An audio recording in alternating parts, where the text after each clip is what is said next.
On était là. Ça marche. En tout cas, Rafta, merci d'être venu. Et donc, en fait, maintenant, donc, normalement, on est dans la Gemara, dans Chagiga. On devrait continuer, en fait, la Gemara sur le truc. Attends 10 secondes, qu'est-ce que je fais encore une fois 10 secondes, j'arrive. Je vais essayer de faire share screen et j'arrive. Donc, on est dans la suite de la Gemara sur Elisha Ben Avouya. Et voilà, donc on est exactement là. Si, voilà. Je peux essayer de zoomer un petit peu. Voilà. Et donc, donc l'Agma, elle va revenir. Là, on est sur le dernier passage, ça veut dire l'Agma qui parle encore sur Elisha Ben Avouya, et après, ça va parler sur Rabbi Akiva. Donc voilà. Et après ça, je pense voilà, on aura fini cette histoire-là, mais sans avoir vraiment compris. Mais c'était simplement pour, puisqu'on étudie le sujet, pour revenir à ce qu'on est en train de faire, on est en train d'étudier sur le Rakia, c'est-à-dire la séparation des eaux d'en haut et des eaux d'en bas. Et c'est à ce sujet-là qu'on avait en fait fait cette Gemara-là, puisque c'est la Gemara ici, elle parle donc de cette séparation, que Rabbi Akiva il avait dit de dire qu'il n'y avait pas de séparation. On avait vu que en fait tout le problème en réalité qu'ils ont les quatre auteurs de la Mishnah, c'est par rapport, enfin ça veut dire c'est par rapport à cette séparation des eaux d'en haut et des eaux d'en bas. Donc voilà. Donc là, on est vraiment dans un des derniers passages, puisqu'en fait, ce qui est étonnant déjà, ce qu'on a vu dans la Gemara, c'est qu'elle parle énormément sur Elisha Ben Avouya, beaucoup plus que sur les autres. Je ne sais pas si vous avez vu, sur les autres, celui qui était mort, elle a cité un verset, sur celui qui était devenu fou aussi. Et en fait, sur Elisha Ben Avouya, ça va long et en large. Et sur Rabbi Akiva aussi, vous allez voir, c'est très court aussi. Enfin bref, en tous les cas, donc, en tous les cas, la Gemara, donc, ok, donc on est là, on est dans le paragraphe 12 dans Sefaria, c'est la page, je crois, 15b ou un truc comme ça. Donc, Ashkeche, Shmuel et Rav Yehuda. Là, c'est plus ou moins une tangente, hein, puisqu'en fait, on avait vu, voilà, donc, mais c'est où la Gemara, donc elle part sur une tangente, on était parti sur une tangente, à savoir, en fait, ce qui avait étonné le sujet sur lequel, le sous-sujet sur lequel la Gemara est rentrée, c'est de savoir comment est-ce que c'est possible que quelqu'un qui étudiait la Torah, en réalité, ça l'a fait devenir, on va dire, un mauvais, quoi. Comment est-ce que la Torah, en réalité, elle pourrait, comment dire, elle pourrait, voilà, elle ne pourrait pas elle pourrait ne pas avoir un impact positif sur une personne.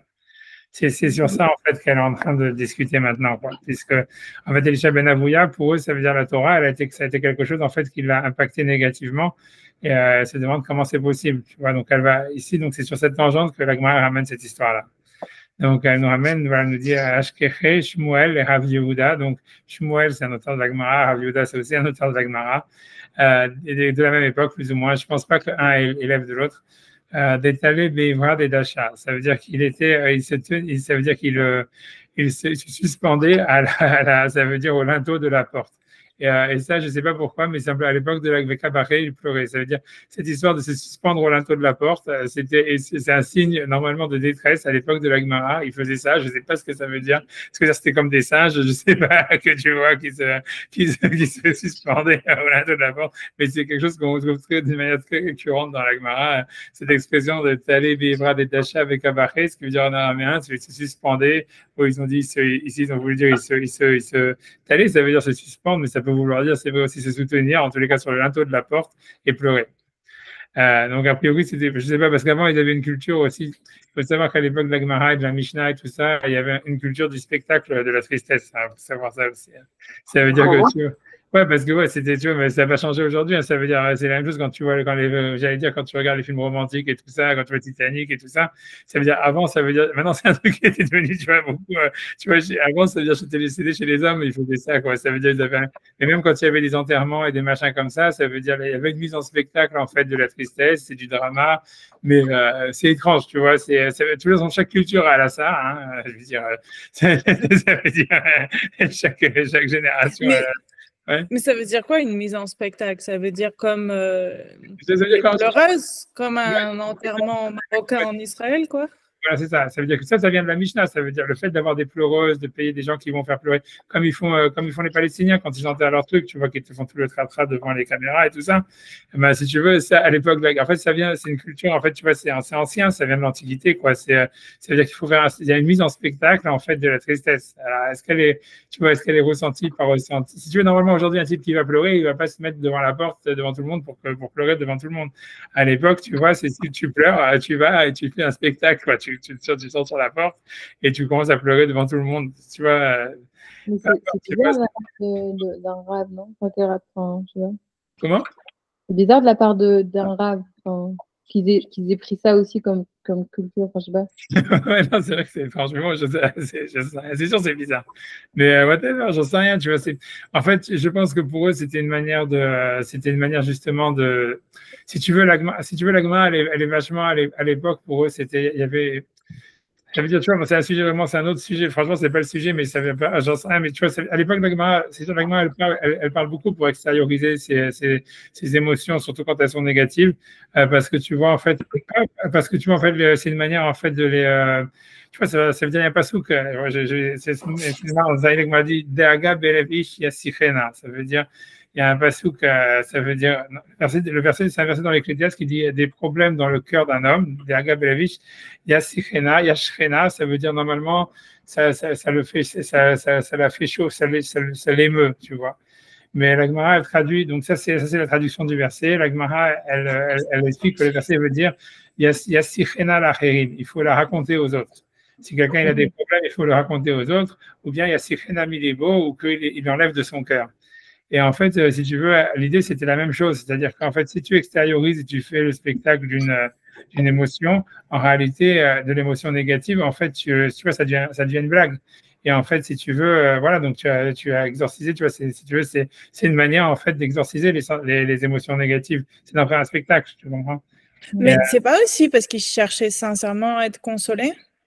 C'est-à-dire que quelqu'un, enfin l'opposé que ce qu'on ferait maintenant, mais c'est-à-dire que de chercher à que quelqu'un le voit pour avoir une autre.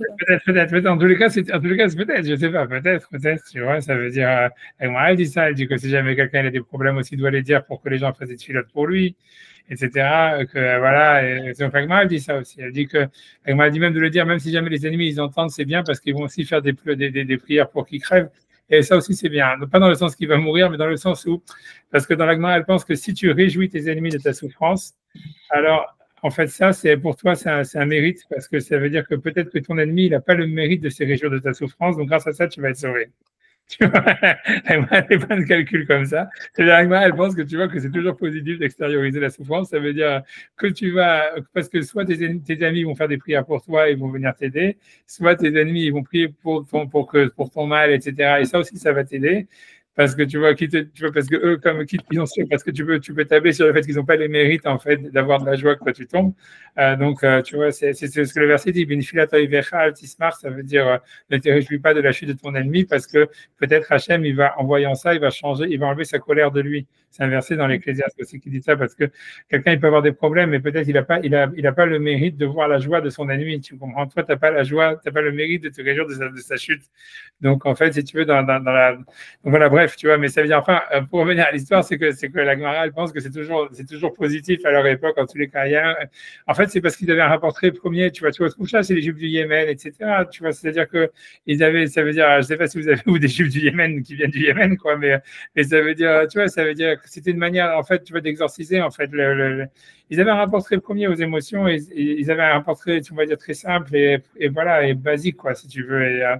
Voilà quoi. Je sais pas comment, non seulement basique, mais aussi très naïf aussi comme ça. Et en tout cas, il y avait une mise en spectacle de la souffrance, quoi. C'était clair. Ça veut dire que c'était une manière de l'exorciser. Donc c'est d'où le fait qu'à priori, quand ils avaient envie de pleurer, ils sortaient dehors, ils pleuraient en se tenant sur la porte, tu vois, en s'appuyant sur la porte ou tu vois, ça veut dire ce truc, voilà, comme on fait un peu à Tisha B'Av, on voit bien même dans les deuils, etc., quand il y a les Shiva, à Shalom, on voit bien qu'il y a aussi une mise en spectacle du deuil, quoi. C'est une mise en spectacle, tu vois.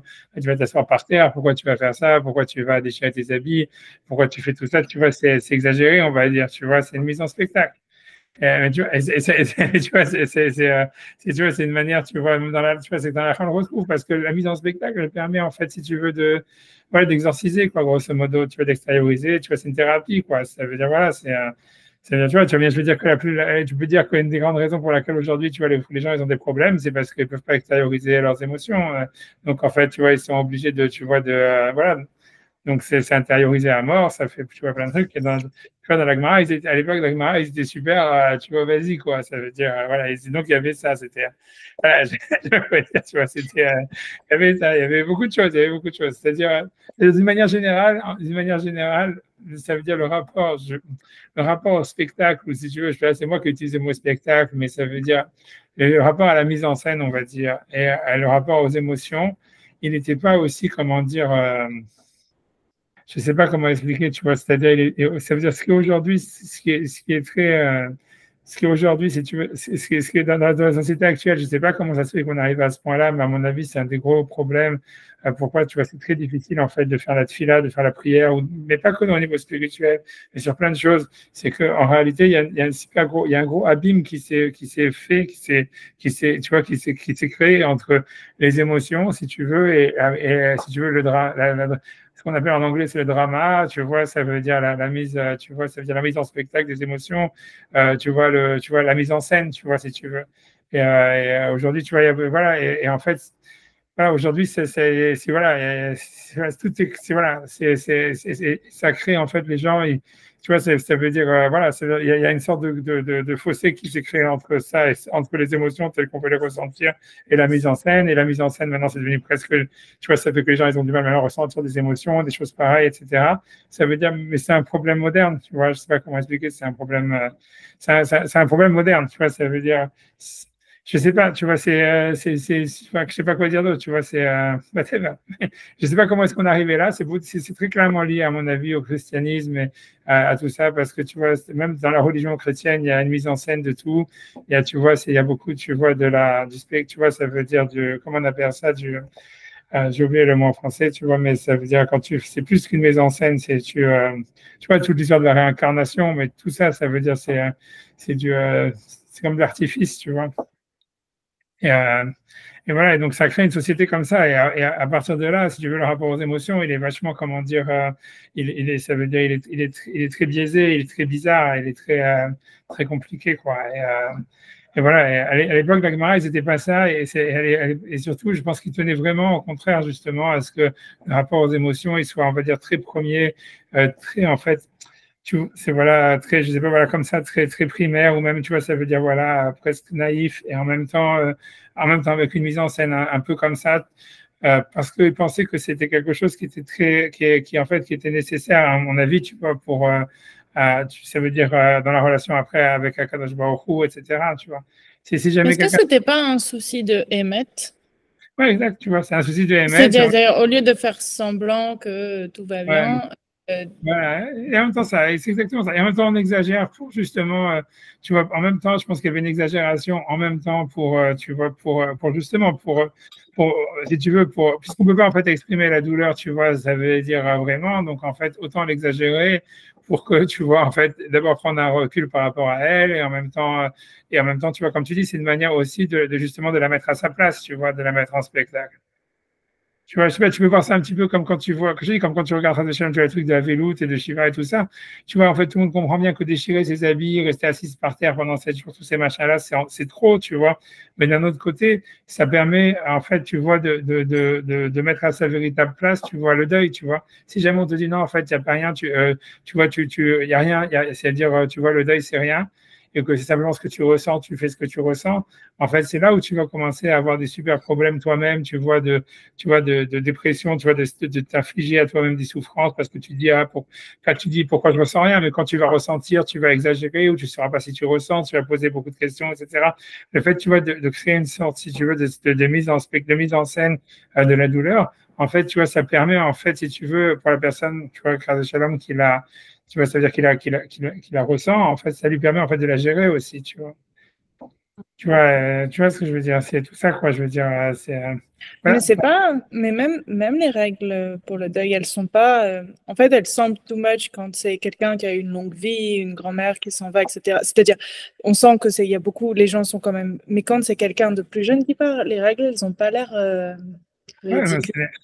Non, c'est sûr, comme tu dis, mais voilà, mais l'idée, c'est le fait de les avoir formatés, ça permet, tu vois, justement, tu vois, si tu veux, à mon avis, tu vois, ça veut dire comment dire, de gérer, tu vois, de gérer la souffrance, tu vois. Ça veut dire, si jamais, en fait, il n'y avait pas de formatage, alors voilà, il n'y aurait aucune possibilité pour la personne, tu vois, de s'en sortir, tu vois. Alors que voilà, quand tu fais ça, tu vois, c'est une manière d'exorciser, voilà, c'est pour dire le mot, peut-être on peut utiliser le mot exorciser, mais d'une manière générale, c'est le rapport aux émotions, aux sentiments était beaucoup plus, si tu veux, il était beaucoup plus fort, si tu veux, pas beaucoup plus fort, mais je ne sais pas comment dire, beaucoup plus vrai à leur époque qu'à notre époque, et que, en fait, si tu veux, c'est un des problèmes, on voit, moi, je pense que c'est un des problèmes de notre époque à nous, ça veut dire, et que plus les générations, elles vont comme ça, c'est que, voilà, c'est que, je sais, tu vois, c'est que la relation aux émotions aujourd'hui, elle est très, très, très, très bizarre, tu vois, c'est parce que voilà, c'est parce que ça veut dire, je sais pas comment expliquer, tu vois, c'est comme si la mise en scène, elle correspond pas, tu vois, tu vois, c'est comme si on a l'impression qu'à leur époque, il y avait une douleur X avec une mise en scène Y et que la mise en scène Y,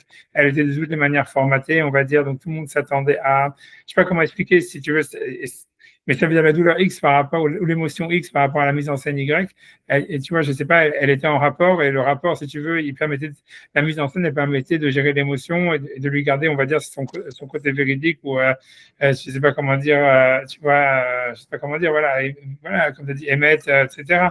Alors qu'aujourd'hui, tu vois, ça veut dire comme tout est dans la mise en scène, tu vois, on a l'impression que, ah ouais, comme il faut mettre en scène, donc après, c'est l'émotion, elle doit venir de la mise en scène. Après, on ne sait plus si on ressent, si on ne ressent pas. Tu vois, c'est des trucs, d'une certaine manière, ça veut dire le rapport aux émotions aujourd'hui, je sais pas, en anglais, on dirait fucked up, je sais pas comment dire en anglais. Tu vois, il est très, je sais pas, il est pourri, quoi, je veux dire, c'est tout, tu vois, ça veut dire, aujourd'hui, ça veut dire, voilà, c'est tout, hein, c'est comme ça. Mais voilà, et ça rend le rapport à la religion très difficile, tu vois, plus que tout le reste, ça veut dire, parce que tu vois, ça veut dire, pour avoir une relation au divin, etc., pour faire une tefila, pour toutes les mitzvot de la Torah, elle nécessite quand même, tu vois, à la base, d'avoir des émotions pures, quoi. Et tu vois, véridique et honnête, tu vois, qu'on soit honnête avec ses émotions et tout ça. Tu vois, une fois que ça part, tu vois, c'est-à-dire que dans une société moderne où tu sais plus ce que tu ressens, tout est flouté, tout est machin, en fait, ça devient très difficile après tu vois, ça veut dire d'avoir une relation que ce soit au divin ou ben Hamhavro, etc. Enfin bref, ça c'est une parenthèse, c'est pas du tout le sujet, mais tu vois, ça veut dire, à leur époque, en tous les cas, il y avait un truc de, si tu as une souffrance, si tu pleures, tu dois faire un spectacle tu dois faire profiter l'entourage. Tu vois, ça veut dire, et voilà, donc c'est ce qu'il faisait. Donc c'est pour ça, tu vois, ça veut dire, voilà. Et ça veut dire que, a priori, c'était sûr que on a l'impression plus que, bien qu'on ne parle pas beaucoup des femmes dans le Talmud, on a l'impression que l'histoire d'aller sortir et pleurer, c'était un truc masculin, tu vois, plus que féminin à l'époque là-bas. Parce que tu vois pas des femmes qui font ça, tu vois. Tu vois, donc, j'en sais rien, peu importe, tu vois. Mais, en tout cas, mais si, Anna, elle fait ça. Ouais, et il croit qu'elle a bu. Ouais, tu vois, donc ça veut dire que c'était un truc, tu vois, qui avait pas l'air, tu vois, comment dire. Tu vois bien quand tu regardes exactement, tu as trouvé un bon exemple. Tu vois bien que le prophète, tu vois, Samuel, quand tu voyais une femme pleurer, c'était, tu vois, waouh, tu vois, ça veut dire, tu vois, Samuel, il pense qu'elle est saoule, tu vois, etc., qu'elle est sous drogue ou j'en sais rien, tu vois. Alors que quand tu le regardes dans la Torah, tout le monde pleure, tu vois, c'est comme si tout le monde pleure, mais c'est jamais des femmes qui pleurent. Tu vois, ça veut dire quand tu vois Yosef, Jacob, il voit Yosef, il pleure. Quand Binyamin embrasse Binyamin, il pleure. Quand Serve, il voit Jacob, il pleure. Quand il voit, tu vois, ça veut dire, même je pense que quand Jacob, il voit Rachel, je crois que lui, il pleure, mais je pense pas qu'elle pleure. Tu alors, vois, comment ça se fait? Ça veut dire que quoi? Que les femmes, elles étaient moins près de leurs émotions? Je sais rien, oui, je pense que j'ai massacré encore, tu vois, mais je sais, en tout cas, ce qui est sûr, c'est qu'on a l'impression que c'était plus, tu vois, c'était un truc plus carré. Je sais pas s'il y aura pas. Non, je me demande dans Jacob et Rachel si jamais si elle pleure, je crois pas qu'elle pleure, c'est lui qui pleure. Quand il la voit, ça veut dire, même, tu vois, ça veut dire, à chaque fois, c'est l'homme qui pleure. Mais Léa, elle pleure. Comment? Ouais, c'est vrai, Léa, elle pleure. Oui, elle pleure, mais c'est en cachette, tu vois. C'est parce qu'on dit aînée à la cause, c'est le Midrash qui dit, ouais, parce qu'elle pleurait, parce que truc, mais elle pleure pas en public. Ça veut dire, tu vois, une femme, elle pleure pas en public. Et tu vois, je dis, la seule, comme tu dis, voilà, tu as donné une bonne preuve, tu vois, parce que si jamais ça se faisait normal, comme aujourd'hui, que les femmes, elles pleurent, tu vois, aujourd'hui, tu vois une femme qui pleure à la Sina, c'est normal, tu vois ce que je veux dire. Tu vois, ça veut dire, voilà, parce que tu vois, ouais, ça veut dire, ouais, tu vois, c'est comme ça, c'est au contraire, tu vois. Même les femmes, maintenant, elles font semblant de pleurer, elles mettent du rimel sur les télinim pour faire semblant qu'elles ont pleuré et tout ça. Et tu vois, ça veut dire, ça, c'est dans les bêtes de Jacob, ça, c'est pas chez les chez les Haredi. Parce que tu vois, pour faire style, quel temps tu vas beaucoup dire Shamaïm, alors maintenant, tu vois, ça veut dire. Bref, comme Chané. Mais ce que je veux dire, c'est. Tu vois, mais voilà, mais ce que je veux dire, c'est voilà, ce que je veux dire, ça se fait pas. Tu vois, c'est pas étonnant. Si Shmuel. En fait, ce que tu vois, t'as raison, c'est dans tout le Tanakh, la seule femme qui pleure en public, c'est Hannah, et Eli, il pense qu'elle est saoule ou qu'elle est sous emprise, tu vois. Donc ça veut dire, ouais, ça veut dire que ça se faisait pas du tout, alors que pleurer pour un homme dans le Tanakh, c'est toute la journée, quoi. Tout le monde arrête pas de pleurer, quoi. Et tu vois, ouais, je sais rien, tu vois, je sais pas ce que ça veut dire. Je sais pas si, attends, qu'est-ce que je te dis? Face. D'accord. La de quoi il fait. Mais voilà, en tous les cas, c'était le rapport qu'ils avaient. Donc, c'est une expression que tu retrouves. Tu vois, c'est allé voir des dachas avec Abaché, ça veut dire eux, ils ont traduit se soutenaient, mais la vraie traduction, ça veut dire en fait, ils se pendaient, même, tu vois, au linteau de la porte et ils pleuraient. Ça veut dire, ils faisaient, et on imagine que sûrement, ils faisaient aussi du bruit. Ça veut dire, ils faisaient, tu vois, comme les Palestiniens dans leurs enterrements. Surtout quand il y a une caméra. Donc, Amalé, Shinena, donc ils lui ont dit, donc il lui a dit Shinena, ça veut dire, a priori, ça veut dire celui qui a des longues dents, peu importe pourquoi est-ce qu'il l'appelait comme ça. Rav Yehuda, il a appelé Shinena parce qu'il avait des longues dents, a priori, peu importe ce que ça veut dire. A priori, c'est parce que normalement, il souriait tout le temps, c'est ce que ça veut dire. Maïka Bachit, ça veut dire pourquoi tu pleures. Amarle, Mizutra, Maïdictive, n'est-ce pas? Est-ce que c'est petit ce qui est marqué dans le verset, Verabanan, au sujet des Rabanan, Aye Sofer, Aye Shokel, Aye Sofer et Amigdalim. Donc c'est un pasouk, ça, une seconde, avant que j'aime pas, une seconde, j'essaie de savoir où est-ce qu'il se pasouk. Donc c'est dans Ishaya. Ça veut dire celui, excusez-moi d'avoir, donc où est celui qui compte, où est celui qui a pesé, où est celui qui comptait les tours? Peu importe ce que le verset dans Ishaïa voulait dire, honnêtement, j'ai pas regardé et j'en sais rien et j'ai pas envie de vous embêter à aller regarder. En tous les cas, la Gemara elle fait une dracha sur ce passou que ça parle en fait de Aïe Sofer, ça veut dire qu'il y avait ça veut dire que les sages qu'il y avait à la période antérieure, a priori ça fait référence à eux. On va voir à qui dans la suite du paragraphe, c'est donc Ashayus Sofrim Kolotiot Sheba Torah, ça veut dire où sont ceux qui comptaient toutes les lettres de la Torah.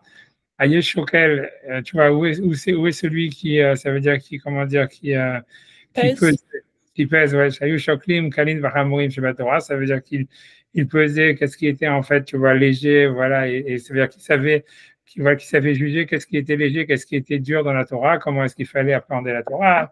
Ayesh Sofat Amigdalim, où est celui qui compte les tours, Shayu Shonin, Shloshmot Alachot B'Migdal Apoer Ba'avir, ça veut dire qu'ils ont enseigné 300 Alachot dans une tour ça veut dire qu'ils volent sur l'air.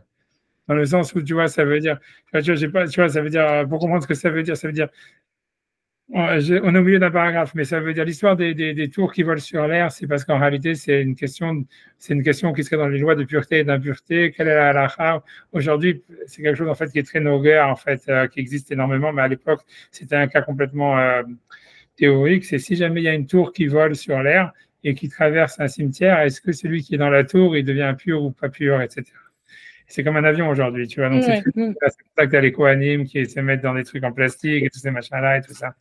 Ou des types qui ne prennent pas, tu vois, qui veulent pas, qui voyagent pas de Ben Gurion et tous ces trucs-là. Parce qu'il y a parce qu'il y a plein de cimetières autour de Ben Gurion. Et tu vois, bref, en tous les cas, le truc, donc, bref, il posait des questions. L'idée, c'est que ces rabbinim dont il est question, on va les mentionner tout à l'heure, juste après, en fait, c'était des grands rabbinim. Et a priori, ce passouk-là de Ishaïa, il ne parle pas de ça. À mon avis, il parle d'Hachem, tu vois. C'est-à-dire, quand le verset dit, je ne suis pas sûr, hein, honnêtement, mais tu vois, si tu veux, le verset, quand il dit Aye Shokel, Aye Sofer, Aye Shokel, où est l'écrivain ou le conteur, ou Aye Shokel, celui qui pèse, Aye Sofer, Atamigdalim, celui qui compte les tours. Moi, je pense que c'est une référence à Hachem, j'en suis pas sûr, mais bon, j'aurais dit ça. Mais l'Agma, en tous les cas, elle interprète, tu vois, que ça serait sur les sages de la Torah, sur certains sages de la Torah, qui comptaient les lettres de la Torah, qui savaient mesurer toute l'importance de chacune des mitzvot de la Torah, et ceux qui comptaient les tours, ça veut dire qu'ils savaient faire des interprétations, écrire, tu vois, ça veut dire faire des chidushim de Torah sur des cas hypothétiques très compliqués, voilà, et très, très complexes et très abstraits, on va dire. Et donc, l'Agma a dit, ok, c'est Vamar Rabbi Ami, Donc, c'est qui ces personnes-là? C'est Tlat Mea Bae Baodoeg Vahitofel Bemigdal Aporer Baavir. Ça veut dire 300 questions, 300 cas théoriques, on va dire. Doeg, qui était le chef du Sanhedrin à l'époque de David Améler, et Achitophel, qui était aussi le chef du Sanhedrin après Doeg à l'époque du roi David. Ça veut dire qu'il était, donc, si tu veux, ces deux personnes, Doeg et Achitophel, c'est des personnes qui sont mentionnées dans le Tanakh, qui ont essayé d'attenter à la vie du roi David et qui sont considérés comme des grands Réchaïm. Mais c'était eux les chefs du Sanhedrin. C'est-à-dire que pour savoir quand David, en fait, donc, si tu veux, c'est pour ça que j'avais fait cette introduction tout au début, avant de rentrer dans l'histoire des hommes qui pleurent. Mais c'est que tu vois, c'est qu'en fait, l'idée de la Gemara ici, c'est de s'interroger sur des sages de la Torah qui, malgré leur sagesse et leur grandeur dans la Torah, ils étaient des gens mauvais et ils ont eu un impact négatif sur l'histoire d'Israël et sur eux-mêmes, quoi. Donc, si tu veux, c'est de Elisha ben Avouya. La Gemara, elle est partie sur cette tangente, elle va revenir sur Elisha ben Avouya, et donc elle est en train de parler de ça. Donc c'est pour ça qu'on nous ramène cette histoire. Donc il y a Doeg et Achitophel. Doeg, c'était, il faut savoir que David Améler, quand si tu veux, il n'était pas aimé par le Sanhedrin du tout. Tu vois, surtout au début, quoi. Ça veut dire, ouais, même on peut dire même après. Ça veut dire, il a eu plus ou moins trois, comment il s'appelle, trois chefs de Sanhedrin de son vivant. Les trois, ils le détestaient. Et les trois, ils ont essayé plus ou moins de le tuer, etc. Ça veut dire, le premier, ça veut dire, et a priori, il semble que tout le Sanhedrin, d'une manière générale, n'était pas très pro-David, quoi. C'est David, parce que si tu comprends, déjà, il y avait une question sur son lignage, tu vois, au niveau de sa judéité. Ça veut dire que même si aujourd'hui, tu vois, c'est accepté la halakha, ce qu'il avait dit Boaz, que voilà, que Dieu Ammonite, le Ammonite et tout ça, etc. Mais à l'époque du roi David et à l'époque, tout ça, c'était pas un psaque qui était tellement, tu vois, qui était mécoubal, quoi. Tu vois, ça veut dire, peu importe, tu vois, ça veut dire, voilà, donc, un sac que, tu vois, le chef du Sanhedrin qui s'appelait Doeg lui-même, il avait remis en question, qui pensait pas que c'était bon. Donc, par exemple, quand Shaoul, par exemple, dans l'histoire de la première fois, une des premières fois où David, il apparaît, tu vois, c'est pour se battre contre Goliath, et Shaoul, en fait, il dit, OK, qui c'est celui-là et tout ça, machin. Donc, Doeg, qui est le chef du Sanhedrin, il dit, oui, mais ce type-là, on sait même pas s'il est juif. Tu vois, sa mère, c'était un truc, ta. Voilà quoi, c'est questionné, tu vois, à mort et tu vois, bref, Shaoul, il le fait quand même normalement, puisque tu vois, comme il n'a pas dit rousse, en plus, il avait promis sa fille s'il gagnait Goliath et tout ça. Donc, c'est pour ça, d'ailleurs, c'est pour ça après que si tu veux que Shaoul, ça veut dire David, si tu veux, Shaoul n'a pas posé les questions avant, il a posé les questions après qu'il a tué Goliath. Et alors, il avait promis sa fille à celui qui allait tuer Goliath. Et après, quand tu vois Doeg, il prend les renseignements pour Shaoul pour savoir, tu vois, d'où il vient. Il dit, ah ouais, mais plein de questions de Yehud sur la famille et tout ça, etc. Donc, Shaoul, tu vois, il annule le shidour, quoi. C'est le problème, tu vois. Il essaie de le repousser, ça va être un des trucs, tu vois, un des problèmes. Et avant, Achitophel, c'est qui? Ouais, j'ai une question. En quoi c'était un problème à l'époque, puisque à l'époque, c'était par le père encore. Je ne sais pas d'où ça sort cette histoire-là, de dire que c'est par le père et tout ça, ça n'a jamais été depuis la Torah. C'est un passage de la Torah que ça passe par la mère. Ça, c'est pas je ne sais pas d'où, j'ai là le fou, j'en sais rien, d'où ça sort cette histoire que quelqu'un a dit, tu vois, que le judaïsme passait par le père à un moment. Ça n'a jamais été un truc comme ça, tu vois, ça n'a jamais été. Tu vois, parce que c'est un passage on apprend un passage de la Torah, on apprend un passage qui est assez Mincha, Machora, et tout ça, c'est un passage qu'après la faute du Vaudor. Ou quand si tu veux l'interdire, en fait, si tu veux, de se marier avec les non-juifs, en fait, il est plus ou moins marqué en réalité après la faute du Vaudor. Ça veut dire, il semblerait que si les juifs, eux, ils n'avaient pas fait l'idolâtrie, en fait, ils auraient pu se mélanger avec les non-juifs, tu vois, c'est-à-dire parce qu'en fait, voilà, si toi, tu es sûr de ta Torah, et que tu vas pas, c'est parce que les juifs, ils ont fait le Vaudor et qu'en fait, ils avaient une tendance à l'idolâtrie, que Hachem, il leur a dit, tu vois, il leur a mis, comment dire, si tu veux, voilà, une barrière, grosso modo, c'est là où tu vois que ça intervient, le vrai, tu vois, le vrai interdit, quoi, parce que, voilà. Parce qu'il a vu que ça, c'était déjà, si tu veux, d'après Maïmonide, même tout le don de la Torah, il intervient à cause de ça, si tu veux. Dans l'histoire, si tu veux, ça, c'est pas vraiment sur un peu un hors-sujet, j'espère, je vais revenir après, j'espère sur le sujet. C'est dans l'hors-sujet, si tu veux, parce que tu vois, la question est de dire pourquoi est-ce que la Torah, elle a été donnée que à la sortie d'Égypte, tu comprends, d'Israël. Et tu vois, l'idée, tu vois, ce que Maïmonide lui dit dans les voies d'Avodazara, c'est qu'en fait, si tu veux, normalement, Hachem, il était contre donner la Torah en général. Ça veut dire, lui, il pensait que, tu vois, ça veut dire la Torah, si tu veux, l'idée, c'est pour Maïmonide, le fait que le judaïsme, ça soit devenu une religion, en fait, c'est un échec, quoi. En fait, c'est parce que, si tu veux, Hachem, il aurait voulu, tu vois, Abraham, et tu vois, Yitzhak, Yaakov, tout ça, etc. En fait, c'était, donc, si tu veux, le judaïsme, c'est une relation au divin par la prophétie, tu vois, par la morale et tout ce que tu veux, mais c'est pas lié. Tu vois, on voit qu'Abraham, il avait fait des âmes à Haran, il avait des followers, tout ce que tu veux, et en fait, tu vois que quand Yosef, si tu veux, selon le Rambam, le but pourquoi Hachem il avait amené les Juifs en Égypte, ça veut dire Yaakov et ses enfants, c'était en fait pour qu'en fait ils convertissent, si on peut parler comme ça, tous les Égyptiens en fait à la foi de Abraham. Et c'est pour ça que Yosef, quand il arrive en Égypte, il fait la circoncision à tous les Égyptiens. Tu vois, tous les Égyptiens étaient circoncis. Et tu vois, en fait, si tu veux si tu veux, tous les Juifs, d'après le sens idéal des versets, si tu veux, tous les Juifs, en fait, ils se sont mariés avec des Égyptiennes, puisqu'il n'y avait pratiquement pas de filles, il n'y avait que Dinah, tu vois. Donc, ça veut dire, donc, voilà,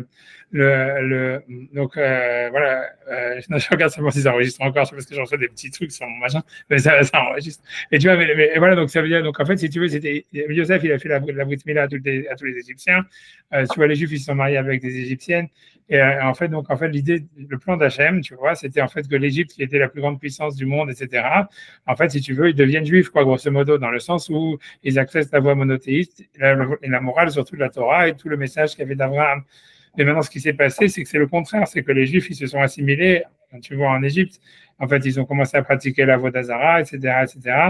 Et donc, c'est à cause de ça, parce que le Midrash dit qu'ils sont rentrés dans les 49 portes d'impureté et que Hachem, il n'a pas eu d'autre choix que de les sortir de là-bas, tu vois. Mais pour Hachem, c'était, si tu veux, un aveu, tu vois, d'échec, tu vois. Et donc, il s'est dit, l'idée, grosso modo, quand on regarde dans Vodazara, c'est qu'il a dit, ouais, les Juifs, si jamais, en fait, tout ce qu'Abraham, il a fait, puisque pour lui, tu vois, si tu veux, tout le truc, c'était de maintenir le message d'Abraham, qui est quand même, tu vois, la base de tout. En fait, il a dit, si jamais, en fait, on ne donne pas une loi qui va structurer, en fait, si tu veux, la relation au judaïsme, tu vois, avec toute la morale qu'il y a derrière Abraham, puisque toutes ces lois en fait de la Torah, elles existaient. Si tu regardes dans les Midrashim, avant le nom de la Torah, c'était des minhagim, ça veut dire c'était des coutumes que les Juifs ils avaient, qu'ils avaient reçues d'Abraham, quoi. Soi-disant, elles sont attribuées à Adam Arishon, mais ça veut dire que tu vois, ça veut dire que c'était des coutumes, mais c'était pas des lois. Et si tu veux, le fait de mettre des lois, ça a été, si tu veux, pour le Rambam, ça a été en fait une grosse descente, tu vois. Ça veut dire, c'était un truc qu'Hachem, il n'aurait jamais voulu faire, parce que mettre des lois, c'est complètement appauvrir, si tu veux, la relation au divin, tu vois. Mais il y a un problème avec ça, parce que dans le moment où Abraham, Dieu lui dit, avant qu'ils aillent en Égypte, à Abraham, qu'ils seront en esclavage et qu'ils sortiront de là-bas. Donc, il y avait bien un projet de... Ouais, mais peut-être que tu vois que l'esclavage, ouais, mais c'était sortir comment, tu vois, ça veut dire c'était pas de sortir, tu vois, voilà. Il y a marqué le peuple il sera jugé et tout ça, mais ça veut dire c'était pas, comme tu dis, regarde tous les commentaires, c'était pas marqué comment est-ce qu'ils allaient être asservis, qu'est-ce que ça voulait dire cet asservissement. Si tu veux, c'est d'une manière générale l'exil des Juifs dans les pays d'exil. Si tu veux, je sais pas comment t'expliquer, c'est comme tu dis, voilà, tu vois les Juifs en Europe, tu vois. Par exemple, tu vois, c'est-à-dire qu'on voit bien que les Juifs en Europe, à chaque fois que les Juifs vont en exil, ils vont avoir, si tu veux, une influence sur la société dans laquelle ils sont, tu vois. Et eux, en retour, ils vont aussi être influencés. Normalement, tu vois, le truc, c'est que, tu vois, c'est ce qui s'est passé, tu vois, si tu vois ce qui s'est passé en Égypte, c'est un prototype de ce qui s'est passé, tu peux parler, les Juifs en Espagne, les Juifs en Europe, les Juifs, je sais pas, tout le temps, tu vois, ça veut dire, tu peux même parler avec les Juifs en Babylonie, les Juifs n'importe où. Mais donc, en fait, si tu veux, c'est sûr qu'il y a un jugement, si tu veux. Le problème, tu vois, normalement, tu vois, mais c'est pas dit que ça doit se terminer mal, tu vois. Ça veut dire, c'est pas dit que ça doit se terminer par une Shoah ou par le fait que le roi, il dit, on va jeter tous les enfants dans le Nil, tu vois. C'est pas dit que ça doit se terminer par des pogroms. Ça veut dire, bien que c'est prophétisé, si tu veux, ça veut dire, c'est pas prophétisé à quel point ça doit être mal. C'est-à-dire que, imaginons, tu vois, ça veut dire, imaginons quelque chose qui aurait pu être un cas de figure qui s'est presque passé, on va dire, qu'avant la Shoah, les Juifs, ils font teshuva et qu'ils reviennent vers le judaïsme, qu'un mouvement qui avait déjà commencé, si tu veux, à cause des mouvements antisémites et tout ça, mais que, si tu veux, un peu comme ça s'est passé à Purim, ça veut dire, si tu vois qu'à Purim, ça aurait pu se terminer en bain de sang pour les Juifs, tu vois. Et c'est simplement parce que les Juifs, tu vois, ça se joue toujours à la dernière minute. Tu vois, c'est comme une sorte de partie d'échec où, si tu veux, c'est vraiment, ça se renverse. Ça veut dire, est-ce que ça va partir du bon côté ou du mauvais côté? C'est un truc, tu vois, qui se décide, tu vois, à vraiment un dernier moment, tu vois. Et ça veut dire, et donc, parce que l'idée, c'est que voilà, les Juifs, par exemple, l'histoire de Purim, c'est les Juifs qui vont en Babylonie et ça se termine bien. C'est la première fois dans l'histoire où ça s'est terminé bien. C'est-à-dire, pourquoi ça s'est terminé bien? Les Juifs, ils étaient assimilés, les Goïms, ils voulaient massacrer tous les Juifs. Tu vois, c'était parti pour rebelote, tu vois, comme en Égypte. Non, tu vois, ça veut dire, tu vois, il y a eu la reine Esther, à tout ce que tu veux, les Juifs ont fait des choix sur tout ça. Ça veut dire qu'à la dernière seconde, ça s'est transformé. Et ça s'est transformé, que voilà, les Juifs, ils ont reconstruit le Beth Amikdash, ils sont retournés en Israël. Tu vois, le Babylonie, il n'y a pas eu de problème. Tout le monde, tout est bien, qui finit bien. Cyrus, il aide les Juifs, tatati, tatata. Mais si tu veux, ça s'est joué à presque rien. Et c'est comme ça, si tu veux, ça aurait pu se terminer comme ça en Égypte, tu vois. C'est-à-dire que les Juifs, ils ont été aussi esclaves en Babylonie pendant 70 ans. Ils ont été, tu vois, ils ont été maltraités au début. Et petit à petit, tu vois, ça veut dire ça s'est amélioré, tout ce que tu veux. La même chose qu'en Europe, tu vois. C'est-à-dire que les Juifs sont exilés, etc. Donc, en fait, il y a un inouï, tu vois, qui est prédit. Tu vois, mais si tu veux, la dureté de cette souffrance, tu vois, l'intensité, etc., ça, c'est pas prédit. Ça dépend et du libre arbitre et des Juifs et du libre arbitre et des pays dans lesquels ils sont en exil. Et tu vois comment ça se termine aussi, c'est pas prédit. Tu vois, ça vient y avoir un jugement, mais on ne te dit pas comment le jugement il va tourner. Le jugement il peut être positif. Si tu veux, voilà, tu vois, ça veut dire que tu vois que quand en Babylone, il y a eu un jugement à Purim, mais ça s'est sorti bien. Aussi bizarre que ça soit, ça peut aussi arriver. Tu vois, et c'est tout. C'est ça ce que ça veut dire. C'est quand tu regardes dans les textes, c'est ça ce qu'il dit. Ce que je dis, c'est pas marqué, c'est pas moi qui le dis, c'est dans Narmani, c'est dans tous les commentateurs qui expliquent. Parce qu'il dit si jamais, en fait, les Juifs, si tu veux, la punition des Juifs, elle a été prédite, alors comment est-ce qu'Hachem peut punir Pharaon, surtout les Égyptiens, pour avoir tu vois, de les faire noyer dans la mer et tout ce que tu veux, alors que c'était déjà prévu dans la prophétie, où est-ce qu'il y a le libre arbitre et tout ça. Alors, tu vois, une des réponses, tu vois, la réponse de l'Armanie, de plein de commentaires et tout ça, mais c'est la même chose avec l'Europe, avec la Shoah et tout ça. Ça veut dire, c'est vrai que ça doit être un exil, c'est vrai qu'il y aura un rapport conflictuel, c'est vrai que, tu vois, les Juifs, ils vont s'assimiler jusqu'à un certain point. C'est sûr qu'à cause de ça, il y aura de l'antisémitisme et tout ça, mais c'est pas dit jusqu'à où ça va aller, tu vois. Tu vois ce que je veux dire? Et ça veut dire, et la outcome, et ça veut dire la conclusion, elle peut être positive. C'est pour ça qu'on parle de jugement, tu vois. Ben, Oui, mais c'est aussi facile de dire pour les Égyptiens que ce qu'ils avaient fait, c'est qu'ils l'avaient fait avec cruauté. Ils ont été jugés pour la cruauté, pas pour. C'est ça ce que tu vois, c'est ce que tu as c'est parce que c'est ce que le verset dit qu'il y a data qui est zidoualem, parce que tu as vu qu'ils avaient fait ça, mais ils ont tiré plaisir à le faire, etc., etc. Mais ça revient au même. Ça veut dire que c'était pas dit, et tous les enfants ils vont se faire jeter dans le fleuve. Il n'y a pas tous ces décrets, tu vois. Il peut y avoir, tu vois, une souffrance, mais tu vois, le degré de la souffrance, il est par contre, tu vois, il est pas prédit, tu vois. C'est ça l'idée générale. Mais ce que je veux dire pour venir à l'histoire de la Torah, je sais pas comment est-ce qu'on arrive à ça, mais ça veut dire que l'idée, c'est que, je sais pas comment est-ce qu'on arrive à ça, avec l'histoire à parler de la Torah, que ça a été donné parce que c'était assimilé en Égypte, et qu'en fait, pour le Rambam, il dit que c'était une sorte de défaite de la part d'Hachem.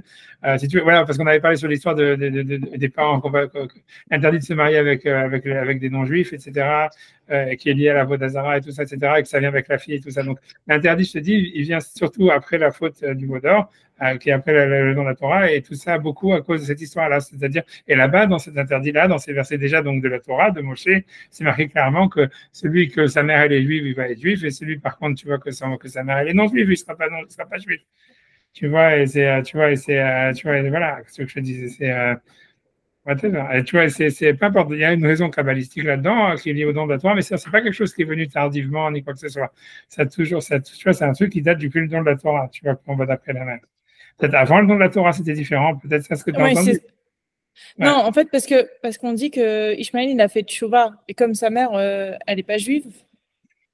Non, c'est pas évident que ça n'est pas juif, tu vois, je veux dire, tu vois, c'est pas non, tu vois, ça veut dire, il a eu la Brit Mila, qu'est-ce que je te dis, tu vois. Une fois que tu vois, si Hachem, tu vois, une fois qu'il a fait la Brit Mila, ça veut dire, c'est compliqué parce que tu vois, ça veut dire, même si tu veux dire que Agar, elle avait le statut d'une esclave, ce qui n'est pas du tout dur, c'est pas du tout clair, tu vois. C'est parce que tu vois, c'est-à-dire, tu vois, ça veut dire que si tu veux comprendre, tu vois, les problèmes de Shalom Bayit que Abraham il a avec Sarah, c'était dû à ça, c'est que lui, en fait, Abraham, il voulait pas avoir de relation avec une esclave, donc il avait libéré Agar. Donc, si tu veux, Agar, si tu veux, elle a un double statut. C'est pour ça qu'il dit à Sarah, vas-y, fais-la souffrir si tu veux, mais moi, je vais pas la faire souffrir. Parce que tu vois, ça veut dire Agar, c'était l'esclave de Sarah, mais c'était pas celle d'Abraham, puisque Abraham, une fois qu'il s'était marié avec elle, lui, il voulait pas lui garder le statut d'esclave. Et donc, ça, tu vois, donc c'est pour ça que le statut d'Ishmael, tu vois, il est questionnable, tu vois. Et tu vois, c'est pas du tout, tu vois, c'est pas du tout clair, tu vois, ça veut dire, en tout cas, il a la Brit Mila. Un esclave qui appartient à un juif, tu vois, c'est le statut d'Evet Kenani, il est khayab, il est obligé de toutes les mitzvot des femmes. Tu vois, il a un statut déjà vraiment, tu vois, ça veut dire, je sais pas si ça veut dire qu'il est juif, mais tu vois, s'il est libéré, il est automatiquement juif sans conversion, tu vois. Ça veut dire, donc ça veut dire, tu vois ce que je veux dire, c'est pas du tout. A priori, tu vois, Ishmael, il a pas, tu vois, du fait qu'il a eu la Brit Mila, je veux dire, tu vois, c'est, s'il était goy, Abraham, il n'aurait pas fait la Brit Mila, tu vois, je veux dire. Tu vois ce que je veux dire? Et, tu vois, ça veut dire, tu vois, c'est, voilà, et avec Agar aussi, tu vois, je veux dire, Agar non plus, son statut, il n'est pas du tout, ça veut dire, c'est pas clair non plus, tu vois. C'est ce que je te dis, tu vois, tu vois. Tu vois, c'est peut-être avant la Torah, comme tu dis, peut-être avant le don de la Torah. C'est vrai que tu vois que par contre, Abraham, il a des autres enfants auxquels il n'a pas, tu vois, il n'a pas donné le judaïsme, tu vois. Donc, après, tu vois, donc c'est possible, ce que j'ai dit, tu vois. Mais bon, au contraire, ça montre différemment, puisque comment ça se fait qu'il peut avoir des enfants qui ne leur donnent pas le judaïsme si on va d'après le père. Tu vois. Tu vois, donc, la question, la preuve, elle est plutôt le contraire, tu vois. Tu vois, bref, mais tu vois, mais bon, c'est possible avant le don de la Torah, c'est différent. Mais après, dans la Torah, c'est des versets explicites de la Torah, l'histoire qu'on va d'après la mer. C'est pas un truc, tu vois. Mais ça veut dire, pour revenir à l'histoire, tu vois, et c'est un sens kabbalistique, tu vois, c'est un sens kabbalistique, si tu veux. C'est le sens kabbalistique, si tu veux, c'est que quand tu regardes même, si tu veux, tu vois, dans le don de la Torah, la seule chose qu'Hachem, il demande avant le don de la Torah, enfin, si tu regardes dans les versets, qu'est-ce qu'il demande? Il dit simplement de se séparer des femmes. Tu vois, pendant 3 jours. Al-Tigeshu Elisha, ne vous séparez-vous des femmes. Et tu vois, et tu vois, alors ça peut être pris comme un truc, voilà, super misogyne et tout ça. Ça veut dire, voilà, Kelou, tu vois, ça veut dire, voilà, il y a beaucoup de midrashim qui disent ça. Voilà, si tu vas prendre la Torah, tout ce que tu as à faire, c'est de séparer des femmes et tout ça. Moi, je vais pas commenter là-dessus, mais ça veut dire que le truc, c'est, tu vois, mais ça veut dire, mais le sens véritable de cette mitzvah, c'est parce qu'en réalité, tu vas dans la Kabbale, c'est parce qu'en fait, si tu veux, les femmes. L'idée, c'est que, tu vois, c'est lié. Après ça, j'arrête. Après, je reprends vraiment le sujet, mais ça veut dire que c'est parce qu'on dit que quand Ève, Ève, elle a eu des relations avec le serpent et que donc elle a eu un enfant, tu vois, avec le serpent et un enfant avec Adam. Tu vois, c'est-à-dire que l'enfant qu'elle a eu, tu vois, avec le serpent, c'était Caïn et Rével, c'est l'enfant qu'elle a eu avec Adam. Et tu vois, quand on parle, si tu veux, de la haine que Hachem, il a dit, tu auras la haine entre ta descendance et la descendance du serpent, c'était en fait la descendance d'Adam et du serpent qui sont, tu vois, si tu veux, qui se mélangeaient dans Ève, tu vois, si tu veux. Et bon, c'est pour ça que Caïn, il a tué Ève et tout ça, etc. Ça faisait partie de la malédiction qui avait été donnée à Ève, de la haine qu'elle avait entre sa descendance et la descendance du serpent. Et maintenant, l'idée, grosso modo, si tu veux, la Gemara, elle explique, tu vois, grosso modo, ce que ça veut dire, c'est que la femme, ça veut dire depuis ce temps-là, c'est comme si tu veux, elle a une sorte de venin à l'intérieur d'elle-même qu'elle mélangeait dans ses enfants. Et c'est un truc bidule, et qu'en fait, si tu veux, au moment du Har Sinaï, dans le don de la Torah, les femmes, si tu veux, elles ont été complètement transformées. Tu vois, c'est pour ça que la mitzvah dit, si tu veux vraiment l'idée qu'on va d'après les femmes, tu vois, c'est à partir du don de la Torah, parce qu'on dit, tu vois, que il y a ce principe qui dit qu'au moment du don de la Torah, si tu regardes, il y a des versets, il y a plein de midrashim, je suis obligé d'aller très court parce que franchement, c'est hors sujet complètement, mais ça veut dire que la Torah, elle dit que quand les Juifs sont allés au Har Sinaï, Pascal Zohamatan, ça veut dire le venin du serpent a disparu.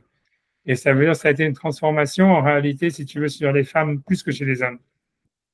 Parce que si tu veux, les femmes qui étaient au Har Sinaï, elles ont, si tu veux, ça veut dire, puisque c'est la femme qui est Ève, qui avait, si tu veux, ce truc-là d'amener le venin, en fait, si tu veux, ça a été éradiqué au moment du Har Sinaï.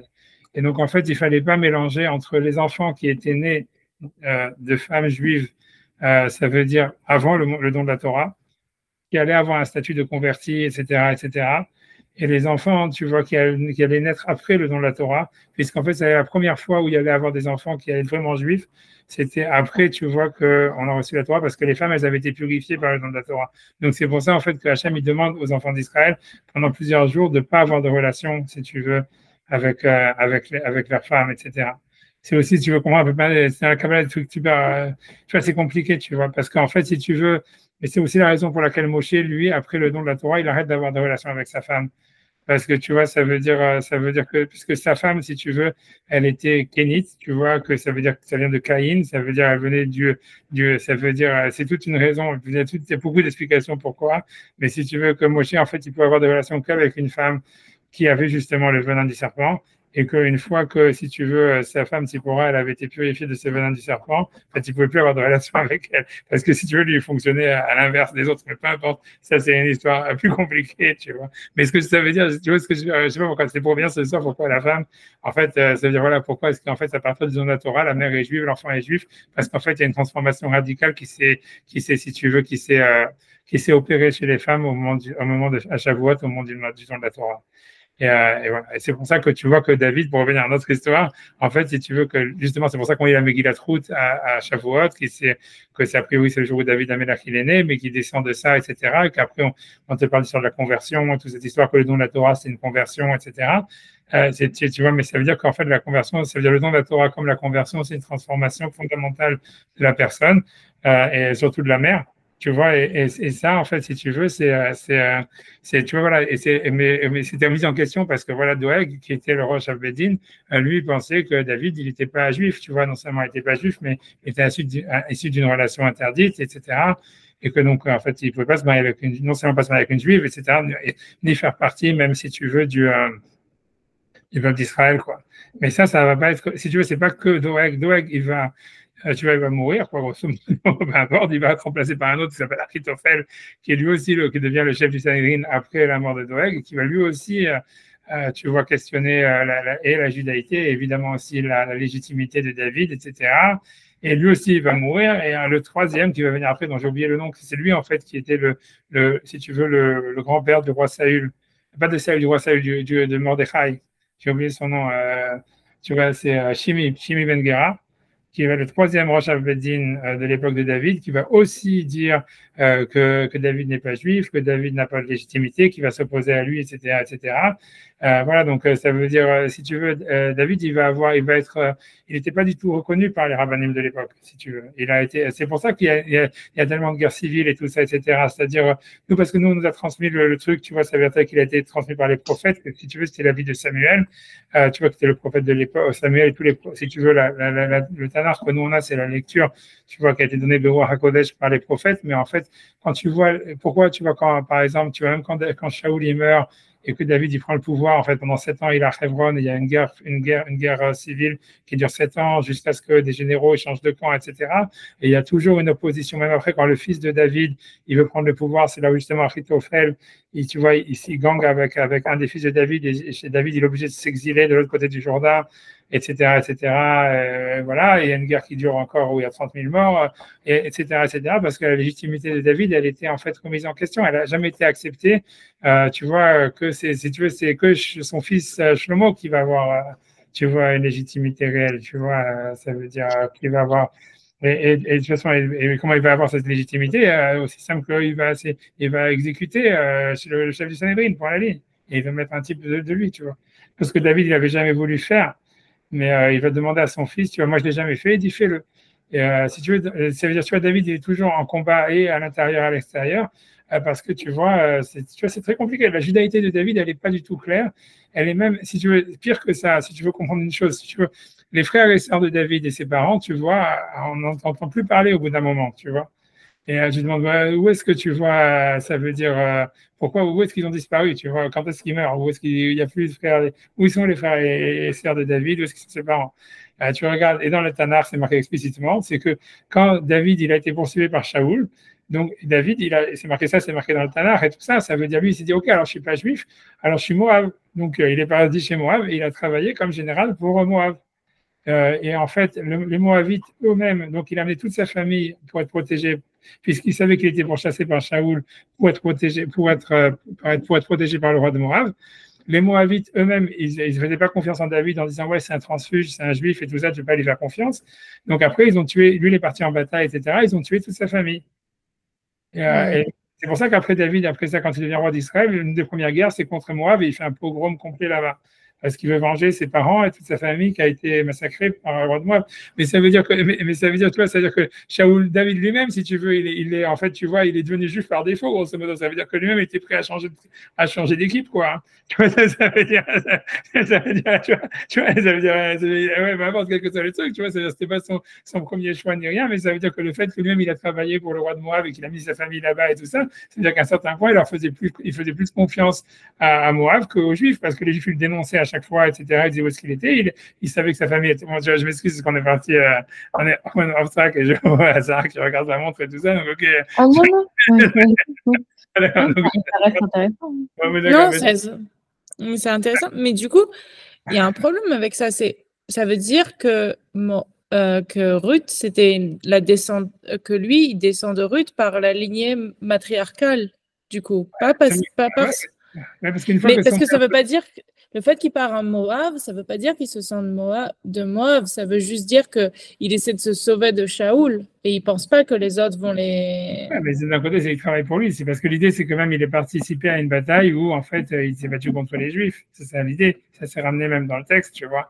Alors, est-ce qu'il s'est truc, ça veut dire est-ce qu'il s'est battu ou pas à la fin, blablabla. Mais le truc, c'est que c'est à ce moment-là où c'était pour le tester que le roi de Moab, il avait mis, tu vois, à faire une bataille contre les Juifs. Et lui, il a accepté plus ou moins. Alors, je pense que tu vois que c'est des trucs bidules et c'est à cause de ça que c'est en punition à ça. En fait, selon, dans la version hachémique, si tu veux, dans la version morale, c'est que, si tu veux, c'est pourquoi la famille de David a été massacrée, parce que justement, il a accepté de participer à une bataille contre Israël. Mais voilà, donc ça veut dire que, voilà, tu vois, c'est voilà, tout ça pour dire, voilà, que si tu veux que David, en fait, il n'était pas, tu vois, ça veut dire aussi bizarre. C'est pas aussi bizarre que ça soit, mais voilà, ça, c'est l'histoire de David. L'histoire de David, c'est une histoire très, très, très, très compliquée au niveau, tu vois, de la judaïté, au niveau de l'acceptation du peuple, au niveau que, tu vois, ça n'a jamais été, tu vois, ça n'a jamais, tu vois, voilà. Ça veut dire ça. Ouais. Mais j'ai une question. Même s'il y avait un problème avec David, pourquoi ils auraient eu un problème avec Shlomo vu que c'est par la mère et que la mère de Shlomo elle est juive? Ouais, c'est pour ça que Shlomo il était accepté. Oui, mais il a dû tuer le chef du Sanhedrin. Ouais, c'est parce que David, il a demandé, parce que c'est David qui lui a demandé pour se venger. C'est-à-dire que je me suis dit, il lui a dit, ok. a priori, mais même s'il était accédé, tu vois, c'était pas que à l'Afrique. C'est sûr que, tu vois, Shimi, en fait, il aimait, si tu veux, a priori, Shlomo, si tu veux, Shimi Ben Gera, c'est ça le côté le plus tragique encore de l'histoire, c'est que Shimi, c'était Ben Gera, c'était le maître de Shlomo. Et en fait, le seul, si tu veux, que Shlomo, en fait, il écoutait, si tu veux, sur lequel il avait, tu vois, ça veut dire, puisque Shlomo, en réalité, si tu veux, il était religieux, on peut dire comme ça, il était juif, il ne pratiquait pas l'idolâtrie ni toutes les conneries, jusqu'à un certain point. Il y a un moment où, quand il a construit le temple, etc., il s'est marié avec la fille de Pharaon, et ensuite, il a eu des milliers de femmes, et il a commencé à faire l'idolâtrie. Il est mort, tu vois, en faisant l'idolâtrie, tous ces trucs-là. Maintenant, la question, elle est quand est-ce qu'il a changé, tu vois, qu'est-ce qui a fait que Shlomo, il a changé, si tu veux, tu vois, parce que si tu veux, c'est le fait qu'il a complètement tourné kazakh qui a entraîné ensuite le déclin d'Israël où il y a eu le schisme, etc., parce qu'il faisait souffrir le peuple, etc., à cause des impôts qu'il avait pour entretenir tu vois, toute sa cour et tout son machin. Ouais, tu vois, et en fait, mais à quel point si tu veux, ça a tourné. Ça a tourné, en fait, justement, comme le seul qui avait un pouvoir sur Shlomo, pour lui, tu vois, ça veut dire qu'il y avait une sorte si tu veux, de mainmise, si tu veux, qu'il écoutait en tant que rave, si tu veux, c'était Shimi Ben Gera. Bah, le jour où il a tué, le Midrash, il dit que c'est le jour où est-ce qu'il a tué, où il a complètement abandonné la Torah, tu vois. Et ça veut dire, voilà, donc c'est très dramatique comme histoire, en fait, si tu réfléchis à toute cette histoire-là. Mais, voilà, c'est l'histoire du Tanakh. Je sais pas, si ça vous donne envie de lire le Tanakh, vous n'avez qu'à lire. Tout ce que je dis, c'est plus ou moins explicite dans le Tanakh. Hein, c'est pas c'est à peine, même pas beaucoup de midrashim, rien, mais voilà. Mais c'est sûr que les gens, ils racontent pas le Tanakh comme ça, tu vois, parce qu'ils essaient de montrer qu'il y a des gentils, des méchants, des machins, alors que c'est pas du tout aussi clair, tu vois. Tu vois, le texte n'est pas du tout comme ça. Et ce qui est super bizarre, c'est que voilà, tu vas me dire, voilà, comment des mecs, tu vois, par exemple, tu vois, Shlomo, il a écrit 3 livres du Tanakh lui-même, ça veut dire le Cantique des Cantiques, l'Ecclésiaste, machin. Et on se dit, ouais, c'est un mec qui faisait la Vodazara, qui avait complètement tourné, dans toutes ça veut dire, c'est devenu comme une sorte de, tu vois, comme des rappeurs drogue addicts, quoi, un petit peu presque sur le fentanyl, tu vois, carrément, un petit peu dans ce goût-là, ça, l'Agma, elle en rajoute, tu vois, par rapport à ce qui est marqué dans les versets. Ça veut dire qu'il était complètement, tu vois, l'Agma a dit qu'il était possédé, en fait, ça veut dire, tu vois, il était foutu, quoi, grosso modo. Et tu peux dire, mais comment est-ce qu'un mec, tu veux écrire 3 livres du Tanakh, en fait, tu peux faire ça? Comment c'est possible? Tu vois que David, en fait, si c'était un personnage, tu vois, tellement shady, puisque, tu vois, ça veut dire douteux, puisque voilà, il a été même carrément participé à une guerre contre Israël du côté de Moab, et tout ça, etc. Et en n'oublions pas tous les viols et tout ça de Bathsheba, qui, quand elle a été violée, elle devait avoir 7 ou 8 ans, ou des trucs comme ça. Tu vois, ça veut dire, donc, des trucs, tu vois, quand même pas aïe aïe aïe. Tu vois, comment est-ce qu'il a écrit les psaumes et tout ça? Et tu vois, la réponse à ça, c'est tu vois, c'est ce qu'il faut, non, et ça, tu vois, ce qu'il faut comprendre de tout ça, c'est que voilà, c'est que une personne, tu vois, elle peut avoir, si tu veux, si tu veux dans la Torah, et ça revient un petit peu à ce qu'on parlait sur l'histoire des émotions et tout ça, c'est-à-dire que tu vois, en fait, c'est que c'est pas contradictoire. Ça veut dire qu'une personne dans sa vie, en fait, historiquement, tu vois, il a été loin d'être exemplaire et non seulement lui-même exemplaire, mais même si tu veux d'avoir, tu vois, ça veut dire une vie très compliquée, quoi, on va dire, et en même temps d'avoir une relation avec sa neshama qui soit très pure et qui soit, tu vois, et qui est dans une relation au divin, tu vois, qui soit entière, tu vois. Et, c'est pas contradictoire, voilà, c'est ce que ça veut dire. Ça, c'est la réponse simple, tu vois, et souvent ça veut dire quelqu'un, tu vois, c'est pour ça que la Gemara, elle parle souvent, elle parle de David et du vice David.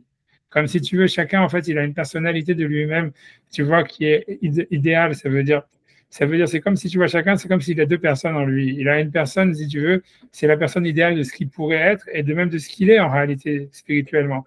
Et tu vois, et des fois, tu connectes à ça. Et après ça, il y a la personne que tu es dans la réalité, tu vois. Et ça veut dire, et tu vois, et c'est pas contradictoire, tu vois, voilà, ça veut dire, tu dois, ça veut dire, voilà, quelqu'un, tu vois, ça veut dire, tu dois connecter, tu connectes à ça, tu connectes à ça. Maintenant, tu vois, la vie de toi, malgré, tu vois, la Neshama, malgré tout ça, la vie, elle a fait de toi quelque chose d'autre, tu vois, quelque chose, un produit peut-être dégradé et tout ça, mais tu vois, l'important, ça veut dire ce qui apporte, à part, tu vois, c'est essayer d'être le moins dégradé possible, mais tu vois, c'est en tous les cas de garder une connexion avec, tu vois, si tu veux, si tu veux, tu vois, cette Neshama qu'on a à l'intérieur de nous qui est éternelle, qui est resplendissante et qui a un pouvoir créateur extraordinaire, tu vois.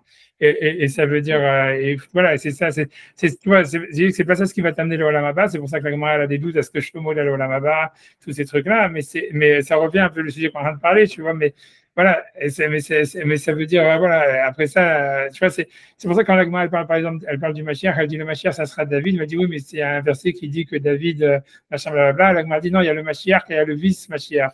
Ce que la Gemara, elle veut dire, c'est que David, malheureusement, ça veut dire, il avait, c'est sa Neshama et tout ça, c'est la Neshama du Mashiach.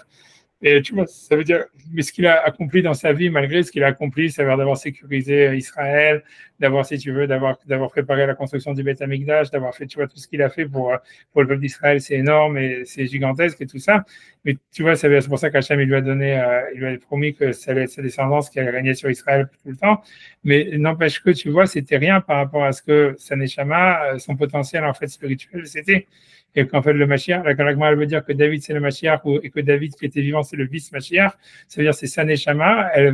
Ça veut dire, si le Mashiach, il aura la même Neshama que David, sauf que tu vois, il pourra l'exprimer à un potentiel beaucoup plus grand que ce qu'il a pu le faire durant sa vie, à cause que tu vois que ce qu'il avait dans sa vie, c'était pas lui-même, lui, il n'était que le vice de lui-même. Tu vois, pas dans le sens de vice, mais dans le sens, c'était comme un produit second, tu vois, comme si tu veux un produit dégradé, tu vois, et voilà, tu vois, voilà, et c'est ça, et c'est super. Si tu veux, dans la Gemara, tu vois, dans le Zohar, ils reprennent beaucoup cette histoire-là, que chacun, en fait, il a une neshama comme ça. Ça veut dire, on a un moi idéal, et on a un moi tel qu'on est dans la réalité. Tu vois, c'est dans toutes les tfilotes, tu vois, quand par exemple, Hachem, il dit, dans David, il y a un passage qui dit, dans les psaumes, plusieurs fois, Hachem, il dit plusieurs fois, c'est parce qu'il dit tourne-toi vers moi et pitié de moi.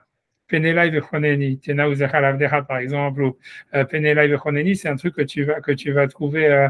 Penelai vechoneni, Hachem Yehozerli, c'est ce passage dans tes livres, tu vas trouver cette expression, ça veut dire tourne-toi vers moi, tourne ta face vers moi et pitié de moi. Et le Zohar, il demande mais qu'est-ce que ça veut dire tourne-toi vers moi et pitié de moi. Pourquoi ça veut dire qu'est-ce que ça veut dire, tu vois, qu'est-ce que ça veut dire. Est-ce qu'il n'y a rien de plus beau que David pour que David soit tellement sûr que si Hachem il le regarde, tout de suite il va avoir pitié de lui. Et le Zohar il explique, ça veut dire non, ça veut dire regarde, ça veut dire la perfection qu'il y a dans ma neshama.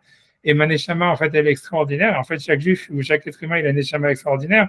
Et il demande à Hachem d'avoir pitié de lui, qu'il soit capable d'exprimer, tu vois. Ça veut dire au moins une partie, tu vois, de se rapprocher le plus possible de cette neshama, tu vois. Mais c'est ça le sens de Penelai vechoneni, c'est-à-dire regarde mon intériorité, regarde, tu vois, tout le potentiel que j'ai en moi, et pitié de moi que je puisse exprimer quelque chose de ça, tu vois. C'est ça le sens de cette suite-là. Tu vois, mais bref, mais bon, tu vois, donc je vais faire un parenthèse ici et je reviens donc sur Doeg Achitophel. Juste une question liée à ça. Mais Bathsheba, c'était pas la femme de Jonathan?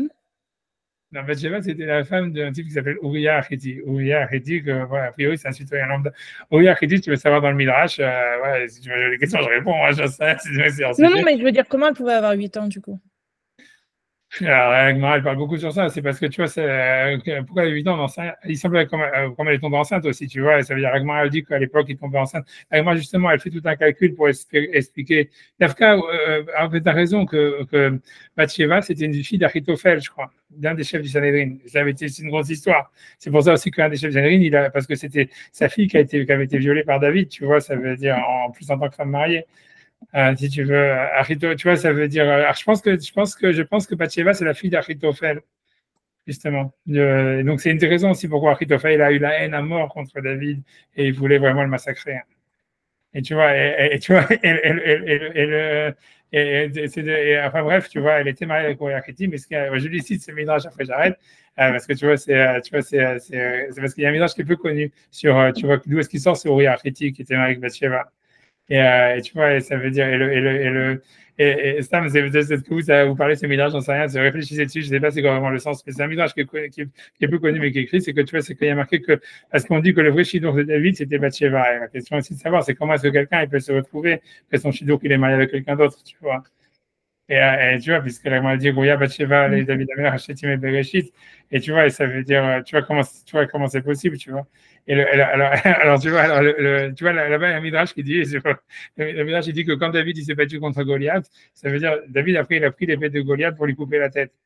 Et en fait, Uriah Hittite, et ça veut dire, et David, mais en fait, l'épée de Goliath avait été fermée. C'est ce qui a marqué là-bas dans le Midrash, dans un étui, qui avait un code. Et que, en fait, ça veut dire, il y avait un code, il ne savait pas l'ouvrir pour la sortir. Et il n'avait pas d'épée lui-même, David. Il n'avait que sa fronde. Donc, il ne savait pas qu'une fois que Goliath, il allait se réveiller, il n'allait pas pouvoir il fallait qu'il le tue. Et il ne savait pas comment faire pour prendre l'épée de Goliath, qui était, a priori, l'épée de Goliath, tu vois, elle est mythique si tu veux, mais puisqu'on la retrouve après dans le Beth Amikdash, tout ce que tu veux, mais ça veut dire, c'est pas, je cite le Midrash, c'est ce qu'il a été écrit. Donc il dit il y avait un code dans l'épée de Goliath, et que Uriah, puisque donc c'était à la base un goy, c'était un qui faisait partie de l'armée des Philistins, c'était l'écuyer en fait de Goliath. Et que David, il lui a dit, donne-moi le code et tout ça, et on t'épargne, et si jamais on gagne la bataille. Et Uriah, il a dit, oui, mais si jamais moi je me convertis au judaïsme, qui c'est qui va se marier avec moi? Personne veut, tu vois, ça veut dire personne voudra, voilà, personne veut se marier avec moi. Et alors, elle lui a dit, non, n'aie pas peur, des filles juives, il y en a plein, convertis-toi, je te trouverai toi quelqu'un avec qui te marier. Et il lui a donné le code et le Midrash. Il dit, comme David, il a été Mézalzel dans le code des Bnot Israël, alors Hachem, il lui a dit, comme tu as dit ça, ton Shidour, je vais lui donner. Comme ça, il est marqué dans le Midrash. Et c'est pour ça que,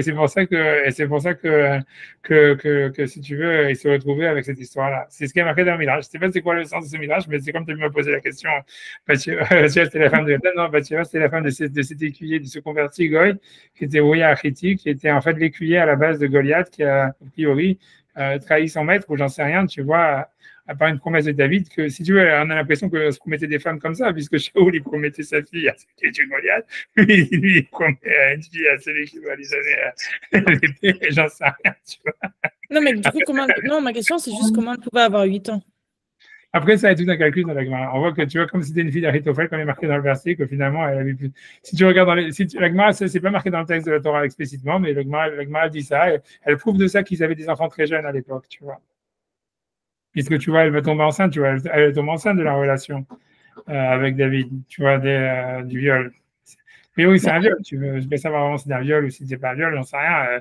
Tu vois ce que je veux dire? Ça veut dire, la Gemara considère ça comme un viol parce que dès qu'une fille elle est mineure, elle est considérée comme violée, quoi. Elle est jamais le consentement d'une fille qui est en dessous de la bat mitzvah, elle est considérée comme un viol.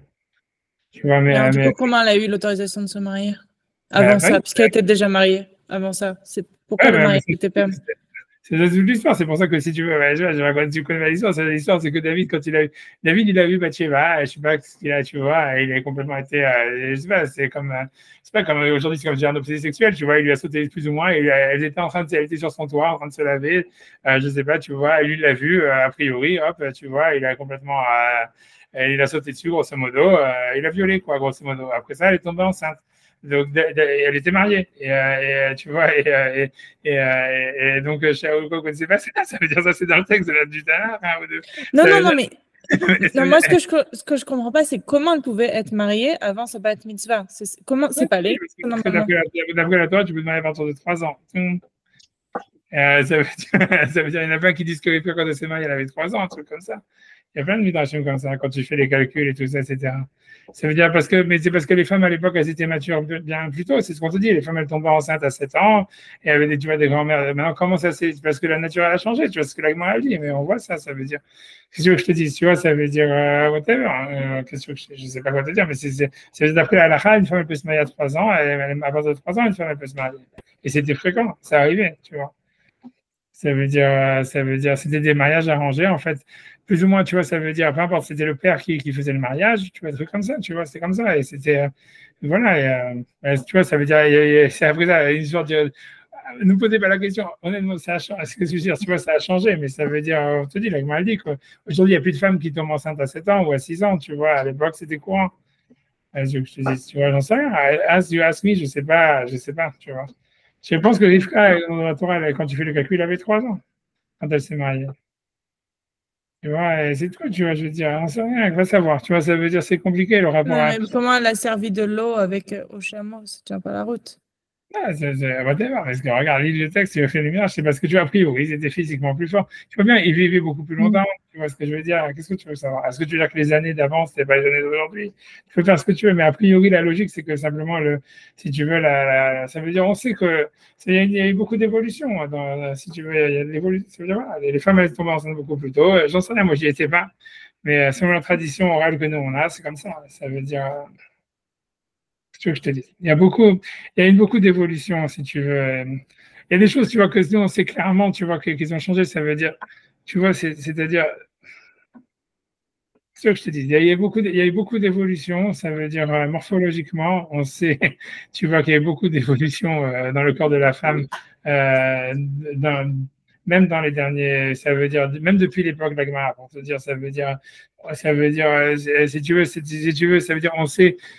Ça veut dire, voilà, qu'est-ce que tu veux que je te dise? Ça veut dire, on sait, voilà, peu importe. Ça veut dire, comment ça se fait? J'en sais rien, mais il y avait beaucoup d'évolution. Il y avait beaucoup d'évolution. Même si tu veux, quand l'Agmara, elle parle, tu vois, parce que si tu veux, quand l'Agmara, elle parle de Nida, tu vois, donc, tu vois, c'est-à-dire comment ils décrivent, tu vois, si tu veux, la morphologie du corps de la femme, etc. En fait, ça ne correspond pas à la morphologie des corps d'aujourd'hui, tu vois. Je parle des organes internes, tu vois. Et ça veut dire, et si tu veux, et pourtant ça a été fait, si tu veux, quand l'Agmara elle parle, c'est parce qu'en fait, si tu veux, il y avait eu des dissections qui avaient été faites par, si tu veux, les docteurs de l'époque, donc je te parle du 4e, 3e siècle, etc. Donc ça veut dire, c'est documenté comme étant, tu vois, pas des erreurs, tu vois, de l'époque. Mais donc ça veut dire, on sait qu'il y a eu des grosses évolutions à ce niveau-là. Et on sait, si tu veux, il y a plein de théories là-dessus, sur en fait qu'il y aurait, tu vois, des microbes, des machins, des trucs bidules, on n'en sait rien, mais ça veut dire même, ce que je veux dire, c'est que documenter, si tu regardes, si tu veux, si tu fais confiance à la médecine de l'époque, l'histoire, c'est parce que tu comprends les historiens ou les scientifiques qui te disent non, en fait, si tu veux, les médecins de l'Antiquité, ils comprenaient rien, et tu vois, ils faisaient des erreurs, et tu vois, ils étaient cons, quoi, grosso modo, et ils ont fait tu vois, alors que c'était rien de difficile d'ouvrir des cadavres et de regarder, tu vois, ce qui se passait dedans, tu vois. Et ça veut dire, mais quand tu regardes, si tu veux, oublie, tu vois, tout ce que moi je te dis, oublie moi ce que je dis de l'Agmara, mais même prendre des sources, tu vois, de l'Antiquité, etc., quand tu vas avoir des descriptions chez la femme, comme je dis, tu vois que dans la Torah, c'était une transformation chez la femme au niveau spirituel. Tu regardes, tu vois, en fait, dans la morphologie de la femme, en regardant, si tu veux, la médecine de l'Antiquité jusqu'à aujourd'hui, tu vas voir, c'est vrai, mais regarde, tu verras qu'en fait, tu vois, il y a des changements très bizarres, pas très bizarres, que tu vois, que tu ne penses pas que c'est possible, tu vois, si tu veux, et dans les organes reproducteurs, mais dans d'autres organes encore, tu vois, ça veut dire dans le corps de la femme. On ne sait pas comment ça se fait, tu vois que chez la femme, ça a été, tu vois, a priori tellement différent, tu vois, ça veut dire pourquoi elle est drastiquement plus enclin à une évolution que l'homme, mais c'est un truc que si tu ne remets pas en question, si tu veux comment dire, on appelle ça les autopsies qui datent de l'Antiquité, et a priori sont documentés dans l'Agmara complètement corroborent, etc. Tu vois qu'il y a eu une évolution morphologique dans la femme énormément. Alors, l'idée, c'est qu'a priori, c'est que comme le corps de la femme il est fait pour recevoir des choses, alors c'est possible qu'elle reçoive beaucoup plus de microbes, de machins, de ragnagna, et que ça fait en fait qu'en fonction de l'environnement, il y a des transformations morphologiques dans les organes internes. Tu vois, moi, je suis ni médecin, ni scientifique, ni rien. Je vais pas commencer à me lancer là-dedans. Mais si tu regardes, tu verras que c'est vrai. Et que simplement, tu vois, ceux qui disent tu vois, que c'est pas vrai, c'est parce qu'ils disent non, l'Antiquité, ils sont trompés, ils sont trompés.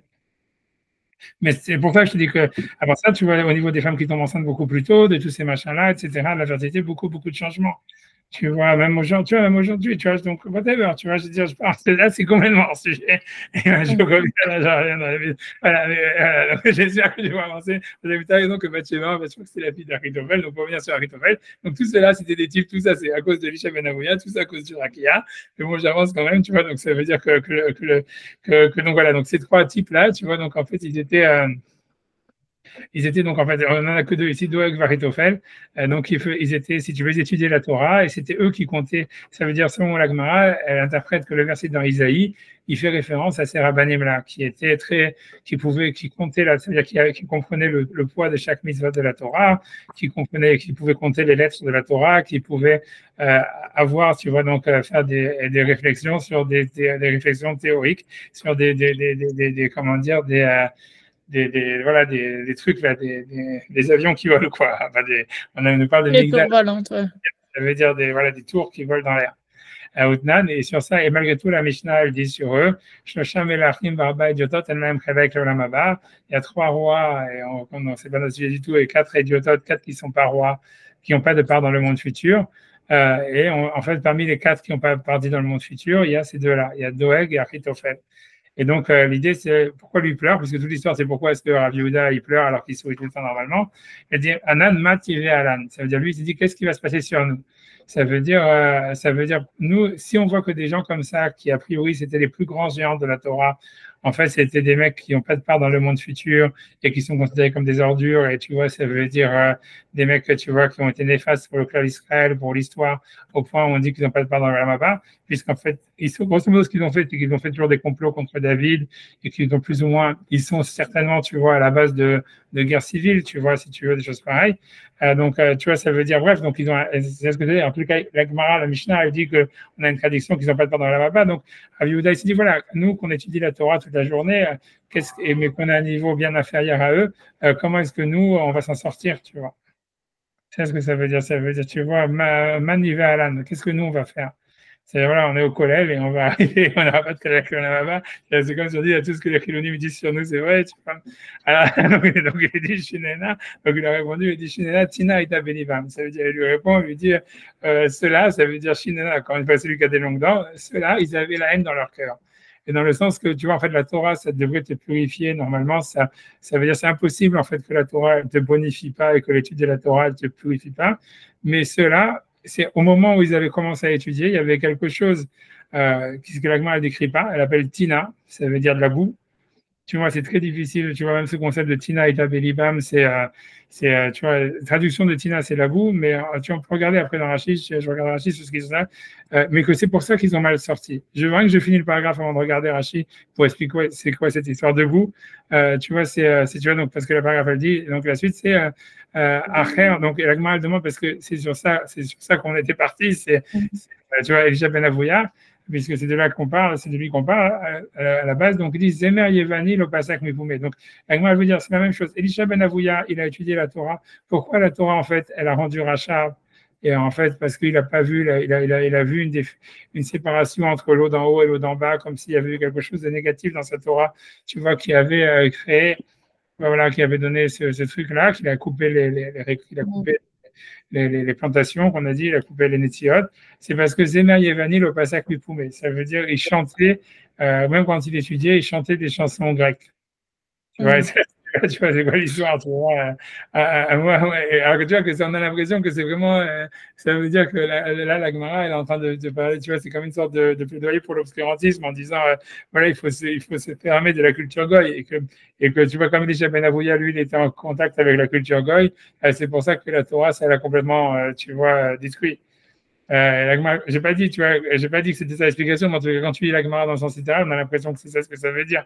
Puisque la Gemara, elle continue, elle dit Amou ala valacher, elle disait sur Elisha Ben Avouya, Besha Shaya Omed Bet Midrash, c'est qu'au moment où est-ce qu'il se levait du Bet Midrash, Arbe Sifre Minin Noshrin Mecheko. Beaucoup de livres de Minin, ça veut dire hérétique, tu vois, on peut imaginer des livres de philosophie, on n'en sait rien, tu vois, qui sortaient de son sac, Mecheko, de son habit. Rek, c'est sa poitrine.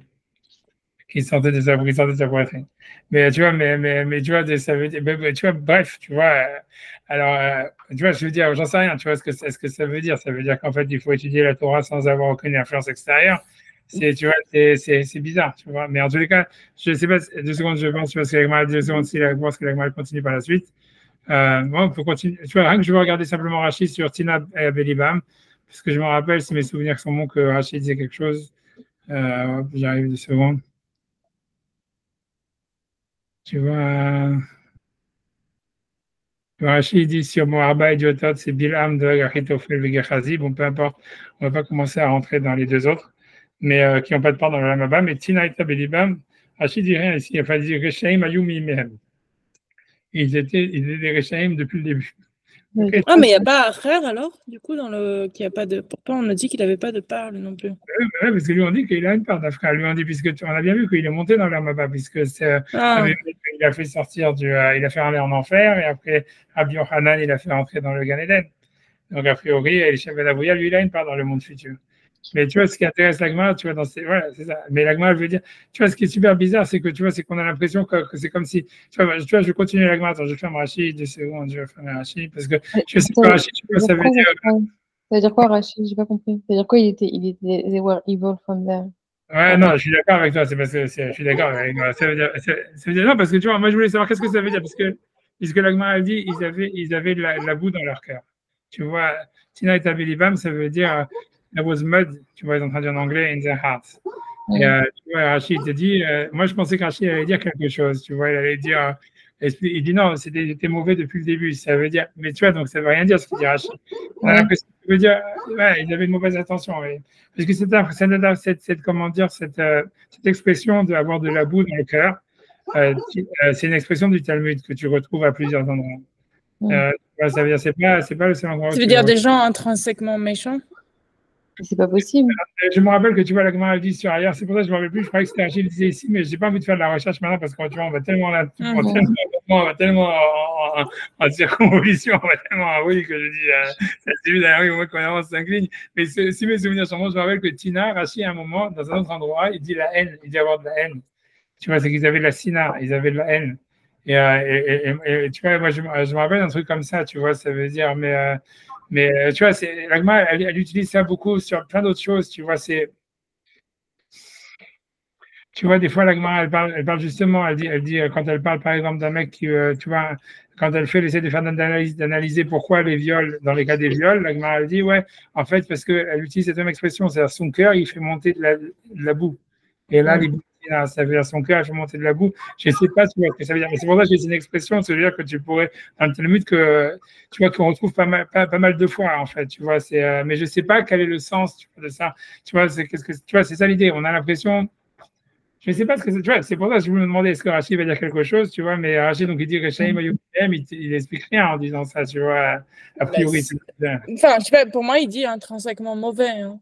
Quand il dit Rechaim Ayum. Mais ouais, mais qu'est-ce que ça veut dire? C'est-à-dire, dès le départ, ils étaient mauvais, quoi. Mais le départ de quoi?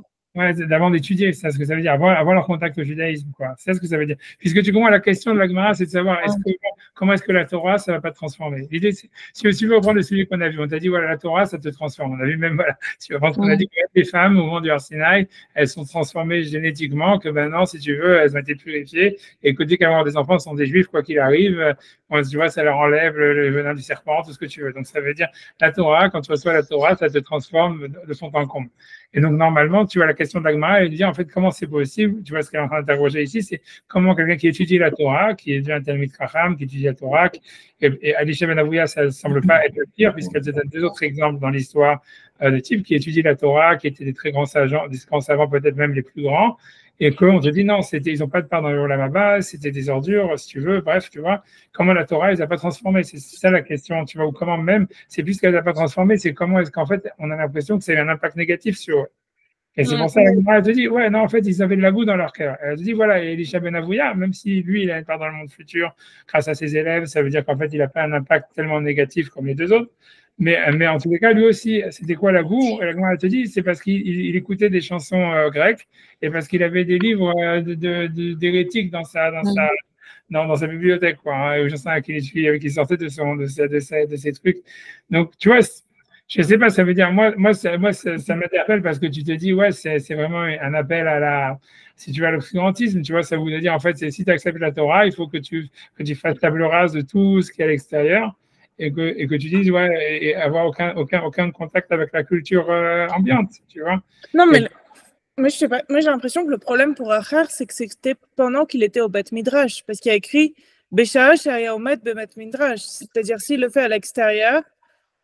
Il y a écrit aussi le fait qu'il chante pendant qu'il est avec les autres, pas jamais chanté, dans l'absolu.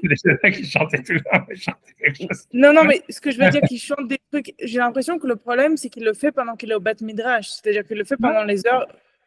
Même pour moi, ça me pose problème parce que tu vois, c'est-à-dire, moi je comprends, mais je comprends ce que tu dis. C'est sûr que, mais moi, pour moi, c'est justement ce qu'il faudrait faire. Tu vois, ça veut dire, moi, je pense que tu vois, s'il y a un intérêt pour un juif, tu vois, ou pour un qui étudie la Torah, tu vois, de lire, d'apprendre la philosophie, par exemple, ou d'apprendre le livre des hérétiques, c'est justement parce que comme ça, tu peux les utiliser, les confronter à ce que la Torah elle dit, pour, tu vois, pour juger ou pour savoir. Tu vois, pour moi, le fait que ce soit dans le Beth Midrash, pour moi, ça renforce ma question, tu vois, que moi j'ai sur cette Gemara. Ça veut dire, parce que si quelqu'un, tu vois, il se dit, OK, j'ai une double vie, tu vois, je suis au collège le jour, je sais pas, la nuit, je suis prof de philo ou j'en sais rien, ou prêtre dans une église catholique, tu vois, tu dis, OK, c'est super bizarre. Tu vois ce que je veux dire? Si tu le commandes, si tu fais pas connecter les deux, imagine, tu vois, quand tu dis, voilà, le type, il avait une culture extérieure, il était baigné d'une culture, tu vois, non juif, tu vois, puisque c'est ce qu'on te décrit, tu vois, on te dit pas non plus qu'il est en train de faire des grosses trucs, tu vois, c'est-à-dire, à part ça, après ça, il a eu des rapports des prostituées, des machins, comme c'est marqué dans la suite, même plus, comme on a vu qu'il a, si tu veux, aidé les Romains à faire, tu vois, des décrets antisémites et tout ça, mais ça veut dire, à la base, quand la Gemara te décrit, ouais, mais pourquoi la Torah, ça l'a pas transformé, elle dit pas, parce que, tu vois, elle avait une double vie, ou j'en sais rien, ou whatever. On te dit, non, c'est parce qu'en fait, tu vois, il étudie la philosophie dans le Beth Midrash. Ben, moi, je dis, c'est mieux d'étudier la philosophie dans le Beth Midrash que d'étudier à l'extérieur du Beth Midrash, parce que moi, ça veut dire, moi, ça renforce ma question. Moi, tu vois, je pense que pourquoi pas. Moi, je pense qu'au contraire, tu vois, ça veut dire, si on doit étudier la philosophie, on doit étudier quelque chose qui est aucun rapport avec le judaïsme, tu vois, qui est même en opposition avec le judaïsme, mais c'est autant l'amener au Beth Midrash. Parce que c'est là où tu vois la Torah peut avoir un sens et tout ça, etc. C'est pour ça, moi, je sais pas, moi je le vois, j'arrive pas à expliquer, mais je trouve que c'est un problème quand ils disent ça sort. Enfin, je sais pas, j'ai l'impression qu'il y a une dimension qu'il le faisait alors que c'était un moment où il n'était pas censé le faire. C'est-à-dire que ça sortait, qu'il y a une histoire de. On ne sait pas qu'il n'était pas censé étudier ça à ce moment-là et que moi j'ai l'impression que c'est plus ça le problème. C'est le côté.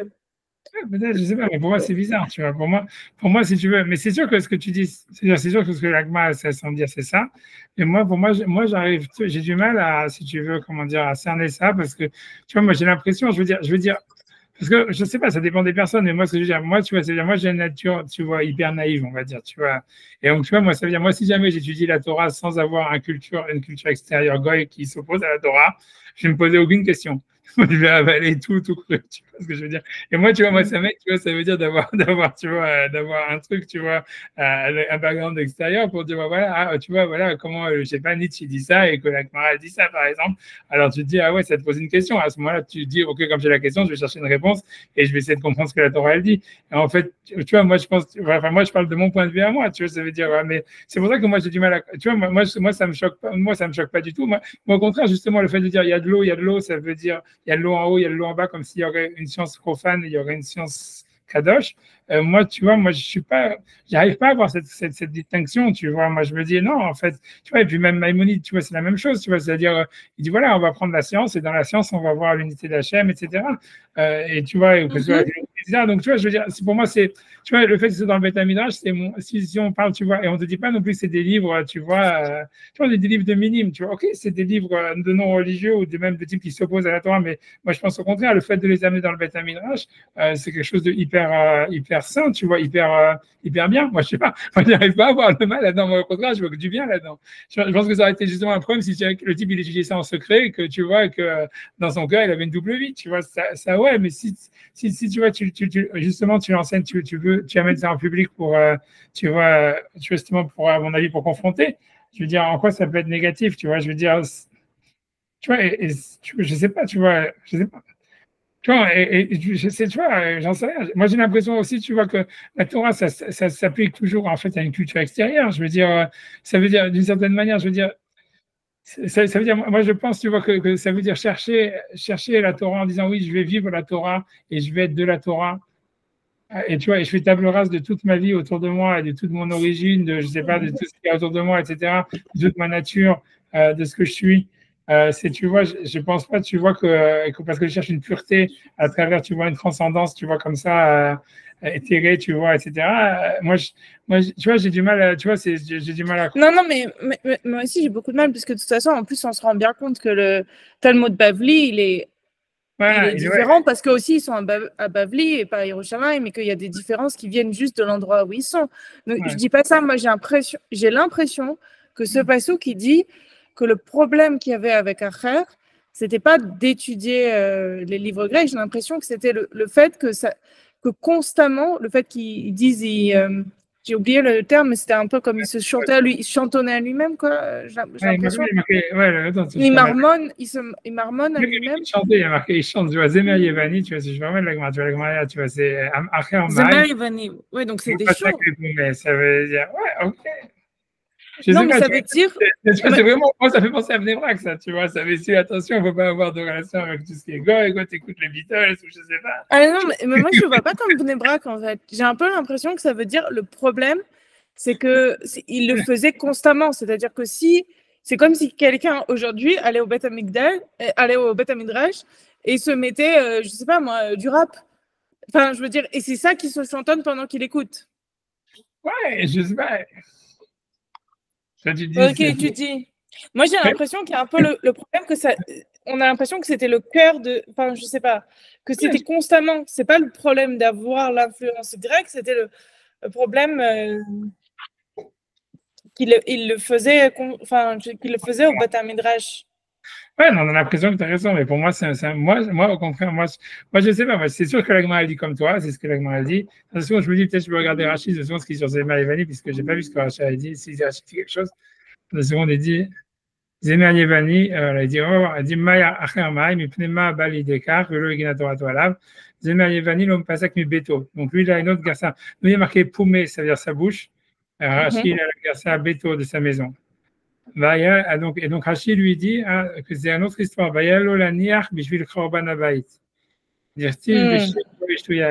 Que c'est comme si en fait c'est à cause de la destruction du temple qui est venue à cause des Romains, mais que les Romains, a priori, l'idée, ça serait.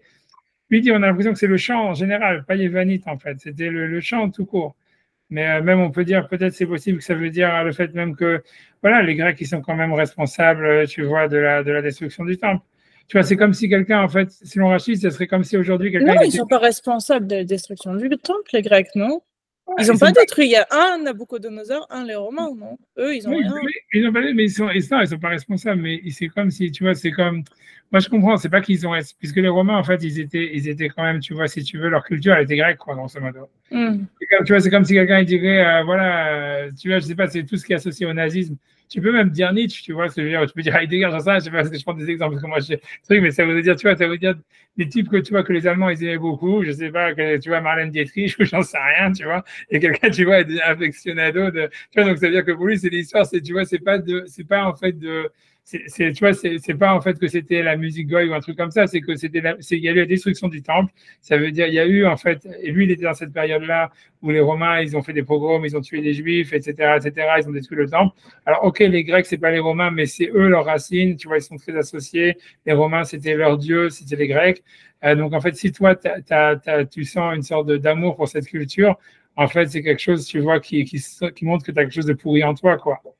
C'est comme si c'est antisémite, quoi, grosso modo. C'est-à-dire que l'idée, tu vois, parce que je pense que c'est ça l'idée, c'est plus que tu es antisémite que anti-Torah, quoi. C'est pas un problème philosophique, c'est un problème que, depuis le début, tu t'associes, en fait, à la culture de. C'est comme si les Allemands, tu vois, c'est exactement comme on dit sur Freud, quand il a écrit le livre, tu vois, sur Moshe, au moment où les nazis étaient en train de rentrer pratiquement, tu vois, ça avait été élu au pouvoir, en disant, tu vois, ça veut dire comment tu peux dire un livre, même si tu veux critiquer le judaïsme, tu vois, comme il a fait Freud dans son livre, tu vois, c'est mais comment tu peux le faire juste quand la Shoah elle commence, quoi.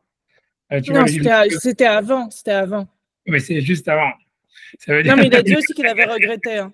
Non, Il avait écrit après qu'il avait regretté quand il pensait pas que ça serait possible. Oui, non, je suis d'accord, mais ce que je veux dire, je comprends l'idée, ça veut dire l'idée générale, tu vois, c'est pas en train de juger, je ne dire rien, mais c'est en train de comprendre l'idée que Rachid veut dire, ça veut dire, c'est un peu un truc comme ça veut dire, ça serait une trahison par rapport à ta nation, à ton peuple, tu vois, c'est ce que ça plutôt. Ça veut dire avoir un amour, tu vois, très fort pour une culture qui a détruit en fait le temple, qui a détruit le judaïsme, qui a fait des pogroms. Ça montre qu'en fait de ton côté, tu te mets du côté des antisémites, quoi, que tu sens quelque chose comme ça. Tu vois, ça se en ligne, ça se en ligne avec l'histoire de Doeg et Achitophel, qu'ils n'ont pas de Olam Haba parce qu'en fait, ils ont été négatifs dans l'histoire d'Israël, parce qu'il y a eu des guerres civiles, il y a eu des choses, tu vois, des pogroms, etc. Tu vois, peut-être, ça serait ça, tu vois. Parce que moi, ce qu'on a l'impression à chaque fois, parce que ce qui est sûr, ce que tu vois, c'est que tu vois dans la Torah, et même quand tu parles justement sur les conversions et tout ça, c'est que tu as l'impression qu'à chaque fois, parce que tu vois, quand dans les lois de la conversion, c'est un truc qui choque énormément, c'est qu'on ne te dit pas, tu vois, contrairement à ce que les gens y croient, tu vois, quand tu regardes dans Shulchan Aruch et dans la Gemara, un type pour se convertir, il ne doit pas accepter toutes les mitzvot de la Torah. Il doit simplement, tu vois, accepter, tu vois, qu'il veut être juif, tu vois. Et on lui dit, on lui fait savoir quelques lois de la Torah. C'est ce qui est marqué dans Shulchan Aruch. Tu vois, il dit même que quelqu'un il peut être converti tout en continuant à pratiquer l'idolâtrie. Ça serait possible. Ça veut dire, tu vois, aussi bizarre que ça soit. Mais tu vois, mais ça veut dire, et ça serait en marge cette histoire-là, tu vois, parce que tu vois, quand en route, tu vois, elle se convertit, elle dit simplement, je veux habiter là où tu veux habiter, je veux vivre là où tu veux vivre. Tu vois, c'est un truc, tu vois, de se sentir juif. Et que si tu veux, c'est comme si la Torah, ça doit venir après, quoi. Ça veut dire, d'abord, tu te sens comme avec une identité, tu vois, faisant partie d'un peuple, tu vois, ayant une identité. Et après, tu vois, il y a la Torah. Et donc, en fait, l'idée, elle serait là, tu vois, c'est un problème identitaire que si tu veux, que il avait de se sentir grec, plus grec que juif, quoi. À un moment où la Grèce, elle avait détruit le temps, en fait, à la racine, tu vois, c'est ça, un truc comme ça. Mais le problème, du coup, d'après Rachid, le problème, c'est pas que ça soit extérieur, le problème, c'est que ça soit d'une culture ennemie, comme par exemple quelqu'un qui en ce moment aurait la fascination pour. Enfin, bon, c'est un peu difficile pour les Arabes, mais. Il y en a qui ont, ne crois pas que c'est difficile que ça. En Amérique, il y en a beaucoup. Oui, non, d'accord, mais je veux dire quelqu'un qui a un peu de séchelle, ils ont rien apporté. Mais... Il y en a beaucoup. Non, c'est ça, c'est ça l'idée, tu vois. Après ça, okay. Tu vois, après j'avance parce que genre le deuxième Rachid sur les trucs qui tombaient de son, ils ont traduit Reko, lap, mais lap c'est pas, tu vois, c'est les jambes, mais le Rek normalement c'est la poitrine. Je sais pas pourquoi ils ont. Ouais, je sais pas pourquoi est-ce qu'ils ont, tu vois, ils ont fait ça. Enfin, Kodem, donc il dit Kodem chez Ifkir Asmol et Tarbutra. Ça veut dire ça, lui, donc Rachid dit ça, c'était avant qu'il sorte en dehors de la religion, on va dire. Almat Tina Avavelibo, donc on voit qu'il y avait de la boue dans son cœur.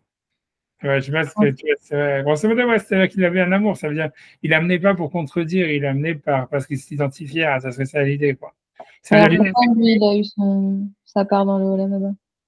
Mais c'est grâce à ses élèves, quoi. Mais ça veut dire qu'en fait, tu vois, ça veut dire que sa pourriture, elle n'était pas à ce point-là, a priori. Ce que ça veut dire, c'est que l'idée, quand on dit qu'il a eu grâce à ses élèves, ça veut dire que son impact, au fond, il y a eu un impact positif, quoi. Ça veut dire, même si, à mon avis, il a aidé les Romains dans les pogroms, peut-être que cet impact, il est jugé négligeable, parce que les Romains, ils auraient fait les pogroms quoi qu'il arrive, j'imagine, tu vois.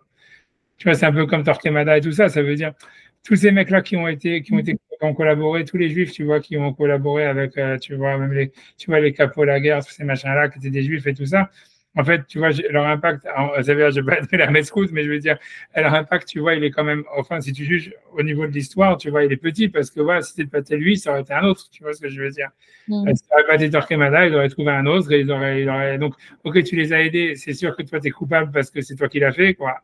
Et que normalement tu dois pas avoir de la là-bas, mais si dans notre, tu vois, c'est-à-dire c'est pas comparable par exemple à Doeg Achitophel par exemple, que c'est des types qui étaient les chefs du Sanhédrin, tu vois, qui ont organisé une opposition, tu vois, contre ce que les prophètes disaient contre David et qui ont à cause d'eux, ils ont amené des guerres civiles où il y a des dizaines de milliers de morts, etc.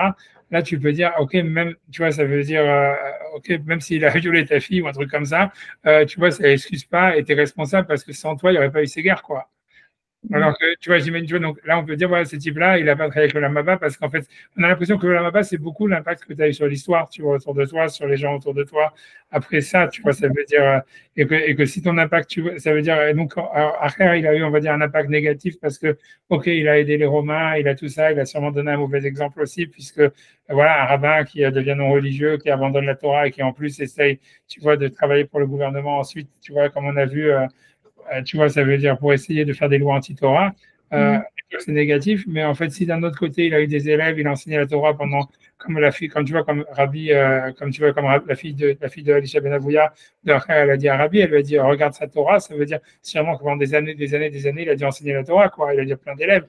Et quand on te dit, voilà, Rabbi Meir et Rabbi Yochanan et tout ça, tu vois, ils sortent de lui, etc. Ça veut dire qu'en fait, donc l'impact positif qu'il a eu sur le peuple d'Israël et sur l'histoire, il était supérieur, tu vois, à l'impact négatif, quoi, à mon avis. C'est ça c'est difficile de savoir c'est quoi le Lamaba, mais si on veut comprendre, ça doit être un truc comme ça, tu vois. Okay. On n'est pas obligé d'en parler, mais il y a une explication sur ce truc de Tina, en plus de ce qu'on a vu. Si on peut regarder, si on peut parler, de toute façon, je pense pas qu'on va aller tellement plus loin de toutes les façons. Donc, regarde, je vais essayer de faire une recherche sur Tina 2 secondes, après je vais arrêter, tu vois, etc. Mais 2 secondes, 2 secondes, je vais essayer 2 secondes, je vais regarder sur ces variables, je vais faire Tina, si on fait Tina 2 secondes, je fais une recherche 2 secondes, je vais voir une autre fenêtre, je regarde dans le truc pour pas vous embêter.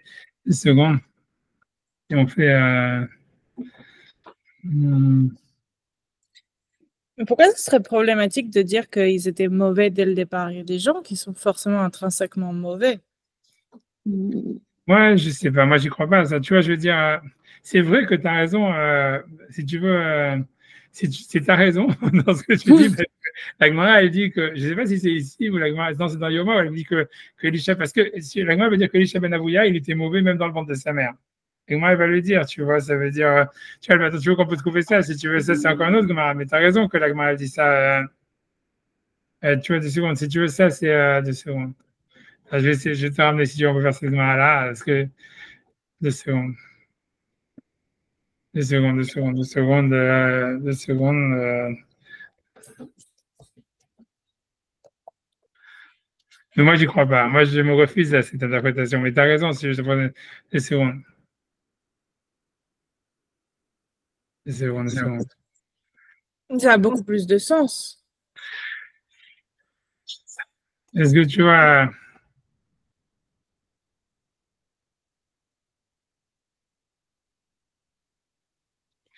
2 secondes.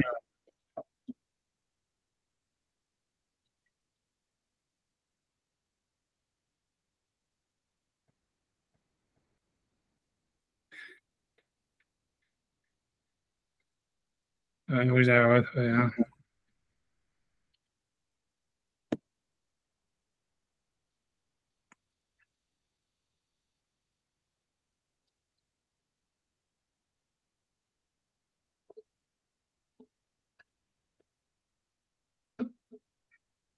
Je croyais qu'en fait, c'est l'agmalisation sur les Shabbat Avouya, mais en fait, je pense que c'est l'agmalisation sur les Shabbat Avouya ailleurs, mais en tout cas, elle dit sur Rabbi Yochanan, elle dit ça, 2 secondes. Tu vois, si tu veux regarder, si j'attends, je fais l'agmara, c'est ce qu'on peut être question. Tu vois, ça veut dire 2 secondes. Tu vois, parce que l'agma ici, elle ramène ça, tu vois, ça c'est une dans Yoma, mais je pense que l'agma elle dit à ça sur, justement, puisque ça c'est Rabbi Yochanan, tu vois, c'est lui qui a ramené, comment dire, tu vois, qui a ramené Rabbi Meir, Rabbi Elisha Ben Avouya dans le Gan Eden, et marqué Aou Ubara de Aocha, puisque l'agma elle ramène plein d'histoires où il y avait des femmes enceintes que, à Yom Kippour, elles avaient envie de manger. Tu vois, donc selon la halakha, tu vois, si une femme elle a envie de manger à Yom Kippour, on peut lui donner à manger. Et l'agma elle dit, mais on essaye d'éviter. Et l'agma elle ramène, l'agma elle dit, Aouba de voilà, il y avait une femme qui avait senti de la nourriture. À tous les camés des rabbis, ils l'ont appelé devant Rabbi, Amar Zilou le Chouchoula, dites-lui à l'oreille de Yom Kippoureu. Ça veut dire, parce que l'idée c'est que de dire à l'oreille, ça veut dire que peut-être que l'année Shama de son enfant, elle va entendre que c'est Yom Kippour et il va se calmer. Alors, les Khusha, Vilkhisha, ça veut dire, voilà, ils l'ont dit, elle s'est calmée. Là, donc, il a dit, Rabbi, c'est sûr que tu vois, il y aura un tzaddik qui va sortir de là. Rabbi, il a dit, ça veut dire, on voit que même avant qu'un embryon il soit dans le ventre de sa mère, ça veut dire, Hachem, déjà, il connaît qui c'est qui va être un tzaddik. Et l'enfant qui est sorti de là, c'était Nafak Miner Rabbi Yochanan. C'est sorti Rabbi Yochanan, qui était celui, en fait, qui a amené Elisha Ben Avouya dans le Gan Eden et tout ça. Après, tu te dis que l'Agmara ramène une autre histoire. Elle te dit, où Barad de Ocha, il y avait une autre femme enceinte. Mais c'est pour ça, moi, je me rappelle que l'Agmara avait dit ça sur. Je pense que l'Agmara a dit aussi sur Elisha Ben Avouya. Je suis presque sûr, mais il faudrait que je. J'ai pas envie de rechercher devant vous de faire maintenant. Surtout que c'est déjà dit ça va, vous avez déjà eu votre dose. Ouais. Ça veut dire cet homme qui avait, donc, ça veut dire qui était enceinte et qui a senti de la nourriture à Yom Kippour. Tous les camés des Rabbi Khalina, donc ils en est devant leur rab. Mais vous, les couches là, ça veut dire, ils ont dit essayer de lui dire que c'est Yom Kippour. De l'eau, le Chisha. Mais ça n'a pas marché. Il a dû quand même lui donner à manger. Car ils lui ont dit, donc il a dit sur elle, que tu vois, comme ils disent, Rou Rechaim Mirechem. Ça veut dire, le Rechaim, ils sont déjà mauvais depuis le ventre de leur mère. Nafakune, Shabbetai Azar Péré, c'est sorti de lui, tu vois, Shabbetai, qui était un type qui a fait ensuite, tu vois, qui faisait de la spéculation, qui faisait monter les prix des fruits, et voilà, etc. Mais je pense que l'Agma dit un peu sur Elisha Ben Avouya, que sa mère aussi, elle avait été ouvrara chez Erika, ça veut dire. Non, j'ai pas envie de rechercher l'Agma maintenant parce que j'ai peur, tu vois, tu vois, mais voilà, mais moi, je vais arrêter là et après, si vous, la semaine prochaine, on regardera un petit peu Tina et Abelifam. Vous rappeler qu'est-ce que c'est cette histoire de la boue. Mais tu vois, on a l'impression de savoir la haine, enfin, j'en sais rien, on a voilà. Mais moi, je me refuse cette idée-là d'avoir, tu vois, des gens qui sont mauvais de la naissance parce que. Moi, j'ai tout ce que c'est à l'encontre de tout ce que je pense, mais c'est ça que ça m'interpelle grave. C'est le contraire du libre arbitre. Maintenant, c'est vrai que tu vois, je sais pas, tu vois, je pense, tu vois, c'est sûr que, tu vois, c'est sûr. C'est possible. C'est sûr qu'il y a des gens qui sont. C'est évident. C'est évident. Il y a une nature profonde chez les gens. Enfin, il y a des trucs. Moi, je pense que. Mais je pense que il y a des horreurs qui sont promettables par pas n'importe qui. Enfin, il y a des gens qui ont été dans des conditions horribles et qui se sont pas mal comportés. La vérité, c'est qu'il y a des gens qui sont intrinsèquement mauvais et ils le sont depuis. Depuis l'avant de la mer. Il y a plein de raisons après, derrière. Même si quelqu'un n'a pas vécu quelque chose de difficile dans sa vie-là, si on pense aux réincarnations, tout ça, il y a plein de trucs. Tout ce que les parents ils transmettent, les trucs transgénérationnels, il y a plein de trucs qui veulent expliquer que la personne elle a ça en venant au monde. Je ne sais pas si c'est ce que la Torah elle dit. Non, je sais pas si c'est une question de, tu vois, j'en sais rien, je sais pas si l'histoire c'est une question de réincarnation, de machin comme ça, mais c'est sûr qu'on voit qu'il y a des gens qui ont, mais, tu vois, je sais pas quoi dire, tu vois, c'est compliqué, tu vois, je pense que c'est justement le contraire de l'histoire de la boue dans le cœur, tu vois, c'est quelqu'un, il va avoir une tendance, tu vois, à faire le mal, tu vois, et c'est clair, tu vois, et ils le savent, tu vois, et même être dur, tu vois, être mal, être nocif pour les autres, tu vois, un truc comme ça. Mais j'ai pas l'impression que même ça, c'est du mal, tu vois. Ça veut dire. Je ne sais pas quoi dire. Je sais pas. C'est super bizarre de dire ce que je veux dire, mais ça veut dire. Moi, tu vois, j'ai connu, tu vois, j'avais un ami à moi et tout ça, etc. Tu vois, c'était un mec, tu vois, sa mère, elle lui avait dit depuis qu'il était petit, toi, t'es vraiment une ordure, je sais pas quoi. Et c'est-à-dire, c'était vrai, c'était un mec, tu vois, qui était vraiment très dur. Un mec qui était très dur. Et il était très, tu vois, voilà. Et tu vois, ça veut dire un jour, tu vois, bref, après il s'est marié. Tu vois, après avoir fait, tu vois, après avoir fait 2 enfants à sa femme, tu vois, donc, et sa femme était enceinte du deuxième, et il a décidé de la quitter et tout ça. Et je lui ai dit, ok, bah, tu vois, les rabbinim, ils étaient, tu vois, waouh, tu vas laisser d'abord ta femme enceinte comme ça et tout ça. Il m'a dit, mais pourquoi tu veux divorcer, tu vois? Et il m'a dit, j'ai dit la vérité vraie, ça, tu vois, il a dit, ouais, non, en fait, c'est parce que ma femme, elle est trop gentille avec moi. Tu vois, et moi, tu vois, quand quelqu'un est gentil avec moi, ou etc., je ne peux pas supporter ça, etc., et moi, je dois lui faire du mal. Et tu vois, bon, peu importe, tu vois, je n'ai pas jugé. Bon, le type, finalement, tu vois, bref, tu vois, tout ce que tu veux, il a divorcé, il a fait sa vie, machin, blablabla. Les enfants, tu vois, ils sont sortis ce qu'ils sont sortis et tout ce que tu veux. Mais l'idée, c'est, tu vois, je ne sais pas comment t'expliquer. D'une certaine manière, je n'avais pas l'impression, je ne sais pas jusqu'à maintenant, que le type, tu vois, en fait, en faisant ça, tu veux, comme une sorte, en accomplissant sa destinée d'être un salaud, tu vois, je n'avais pas l'impression qu'il faisait quelque chose de mal. Même ses enfants, tu vois, ça veut dire tout ça, tu vois, ça veut dire, tu vois, ça veut dire, moi, je me dis maintenant, même il est niftar et tout ce que tu veux, et ses enfants, ils sont assez âgés, tu vois, ça veut dire, Je sais pas comment expliquer, je sais pas sa femme, ça, j'en sais rien, mais même je pense que je suis même pas sûr que sa femme, elle lui en veut, tu vois, mais ses enfants, parce que, et tu vois, et c'est super bizarre, je sais pas comment expliquer, tu vois, ça veut dire, c'est sûr qu'il y a des gens que leur destinée, elle est d'être dure, tu vois, même d'être, tu peux dire d'être sans cœur, je sais pas comment expliquer, tu vois, mais tu sens pas qu'ils font le mal quand ils font ça. Je sais pas, c'est étrange, tu vois, et je pense, tu vois, que par exemple, quand on parle ici de la boue qu'il y a dans le cœur, c'est vraiment le contraire, c'est quand quelqu'un, tu vois, il a un ressentiment, tu vois, comme on dit, voilà, comme un type, tu vois, comme ici, imagine, tu vois, voilà, il y a les Palestiniens, tout ça, ils tuent des Juifs et tout ça, machin, imagine, toi, tu es dans le, j'en sais rien, tu as vu ça, etc., et tu dis, tu commences tu vois, à faire des livres à l'autre de la culture palestinienne et tous ces machins-là. Je pense que ça c'est de la boue, tu vois, c'est parce que c'est pas naturel, justement, tu vois, c'est pas du mal qui vient du ventre de la mer, c'est du mal, tu vois, tu vois, et c'est pire, tu vois, j'ai l'impression que c'est 10 fois pire, tu vois, parce que tu vois, je pense que tu vois, voilà, les gens, ils ont une nature, ils ont une destinée. Tu vois, ils peuvent contrer un peu, ils peuvent gérer, ils peuvent, tu vois, faire des choses. Tu vois, ça veut dire, et tu vois, tu peux gérer ta destinée, ta nature et tout ça, mais transformer aussi. Je sais pas si on peut vraiment, tu vois. Et je pense même pas si c'est souhaitable. Mais en fait, Mais la Torah, elle dit ça? Elle dit ce que vous dites? c'est une possibilité, c'est une possibilité. La Torah, elle dit beaucoup de choses, tu comprends? Tu vois, ça veut dire, Ouais, j'ai peux, compris. tu comprends ce que je veux dire? Tu vois, est-ce qu'il y a des Neshamot et tout ça? C'est quand on te dit ici, la Gemara te dit, voilà, il y a des Réchaim depuis le ventre de leur mère et tout ça. On te dit que Jacob et Esav, ils se battaient dans le ventre de leur mère et tout ça, machin, blablabla et tout ça. Mais voilà, mais je sais pas, tu vois, je sais pas, tu vois, ça veut pas dire, à mon avis, c'est sûr que Esav, tu vois, il aurait pas été comme Yaakov, c'était pas un homme qui est Tam, Yoshev ou Halim, tu vois, un homme qui est simple et qui veut rester dans les tentes. C'est sûr qu'il avait ce côté en lui, tu vois, de guerrier, j'en sais rien, de conquérant, tu vois, tout ce que tu veux. Mais que tu vois, c'est pas pour ça qu'il allait être un rachat, tu vois. Ça veut dire, il aurait pu être un conquérant, un guerrier, un tout ce que tu veux, un coureur de jupons, tout ce que tu veux, comme David, tu vois, je veux dire. Tu vois, tu vois, ça veut dire, parce que tu vois, ça veut dire ouais, être en phase avec, si tu veux, avec ta neshama, tu vois. Et tu vois, je pense que c'est ça l'histoire. Tu vois, je pense que voilà. Tu vois, dans Elisha Ben Abouya, on a plus l'impression que si jamais le type, il était devenu prof de philo, ou j'en sais rien, ou chanteur dans une chanson, chanteur grec, j'en sais rien, il aurait jamais fait de mal de sa vie. Tu vois que c'est la Torah, tu vois, c'est parce qu'il a voulu être, tu vois, Talmid Chacham qu'il y a eu que ça a fait rentrer de la boue dans son cœur, tu vois. C'est comme un truc comme si il a vécu, là, tu vois, ça veut dire sa relation avec la Torah, avec le judaïsme et tout ça, comme d'une manière, tu vois, négative, comme si quelque chose qui s'opposait, tu vois, à sa nature, ou j'en sais rien, où il y avait quelque chose qui n'était pas en phase en lui avec sa nature, avec son identité.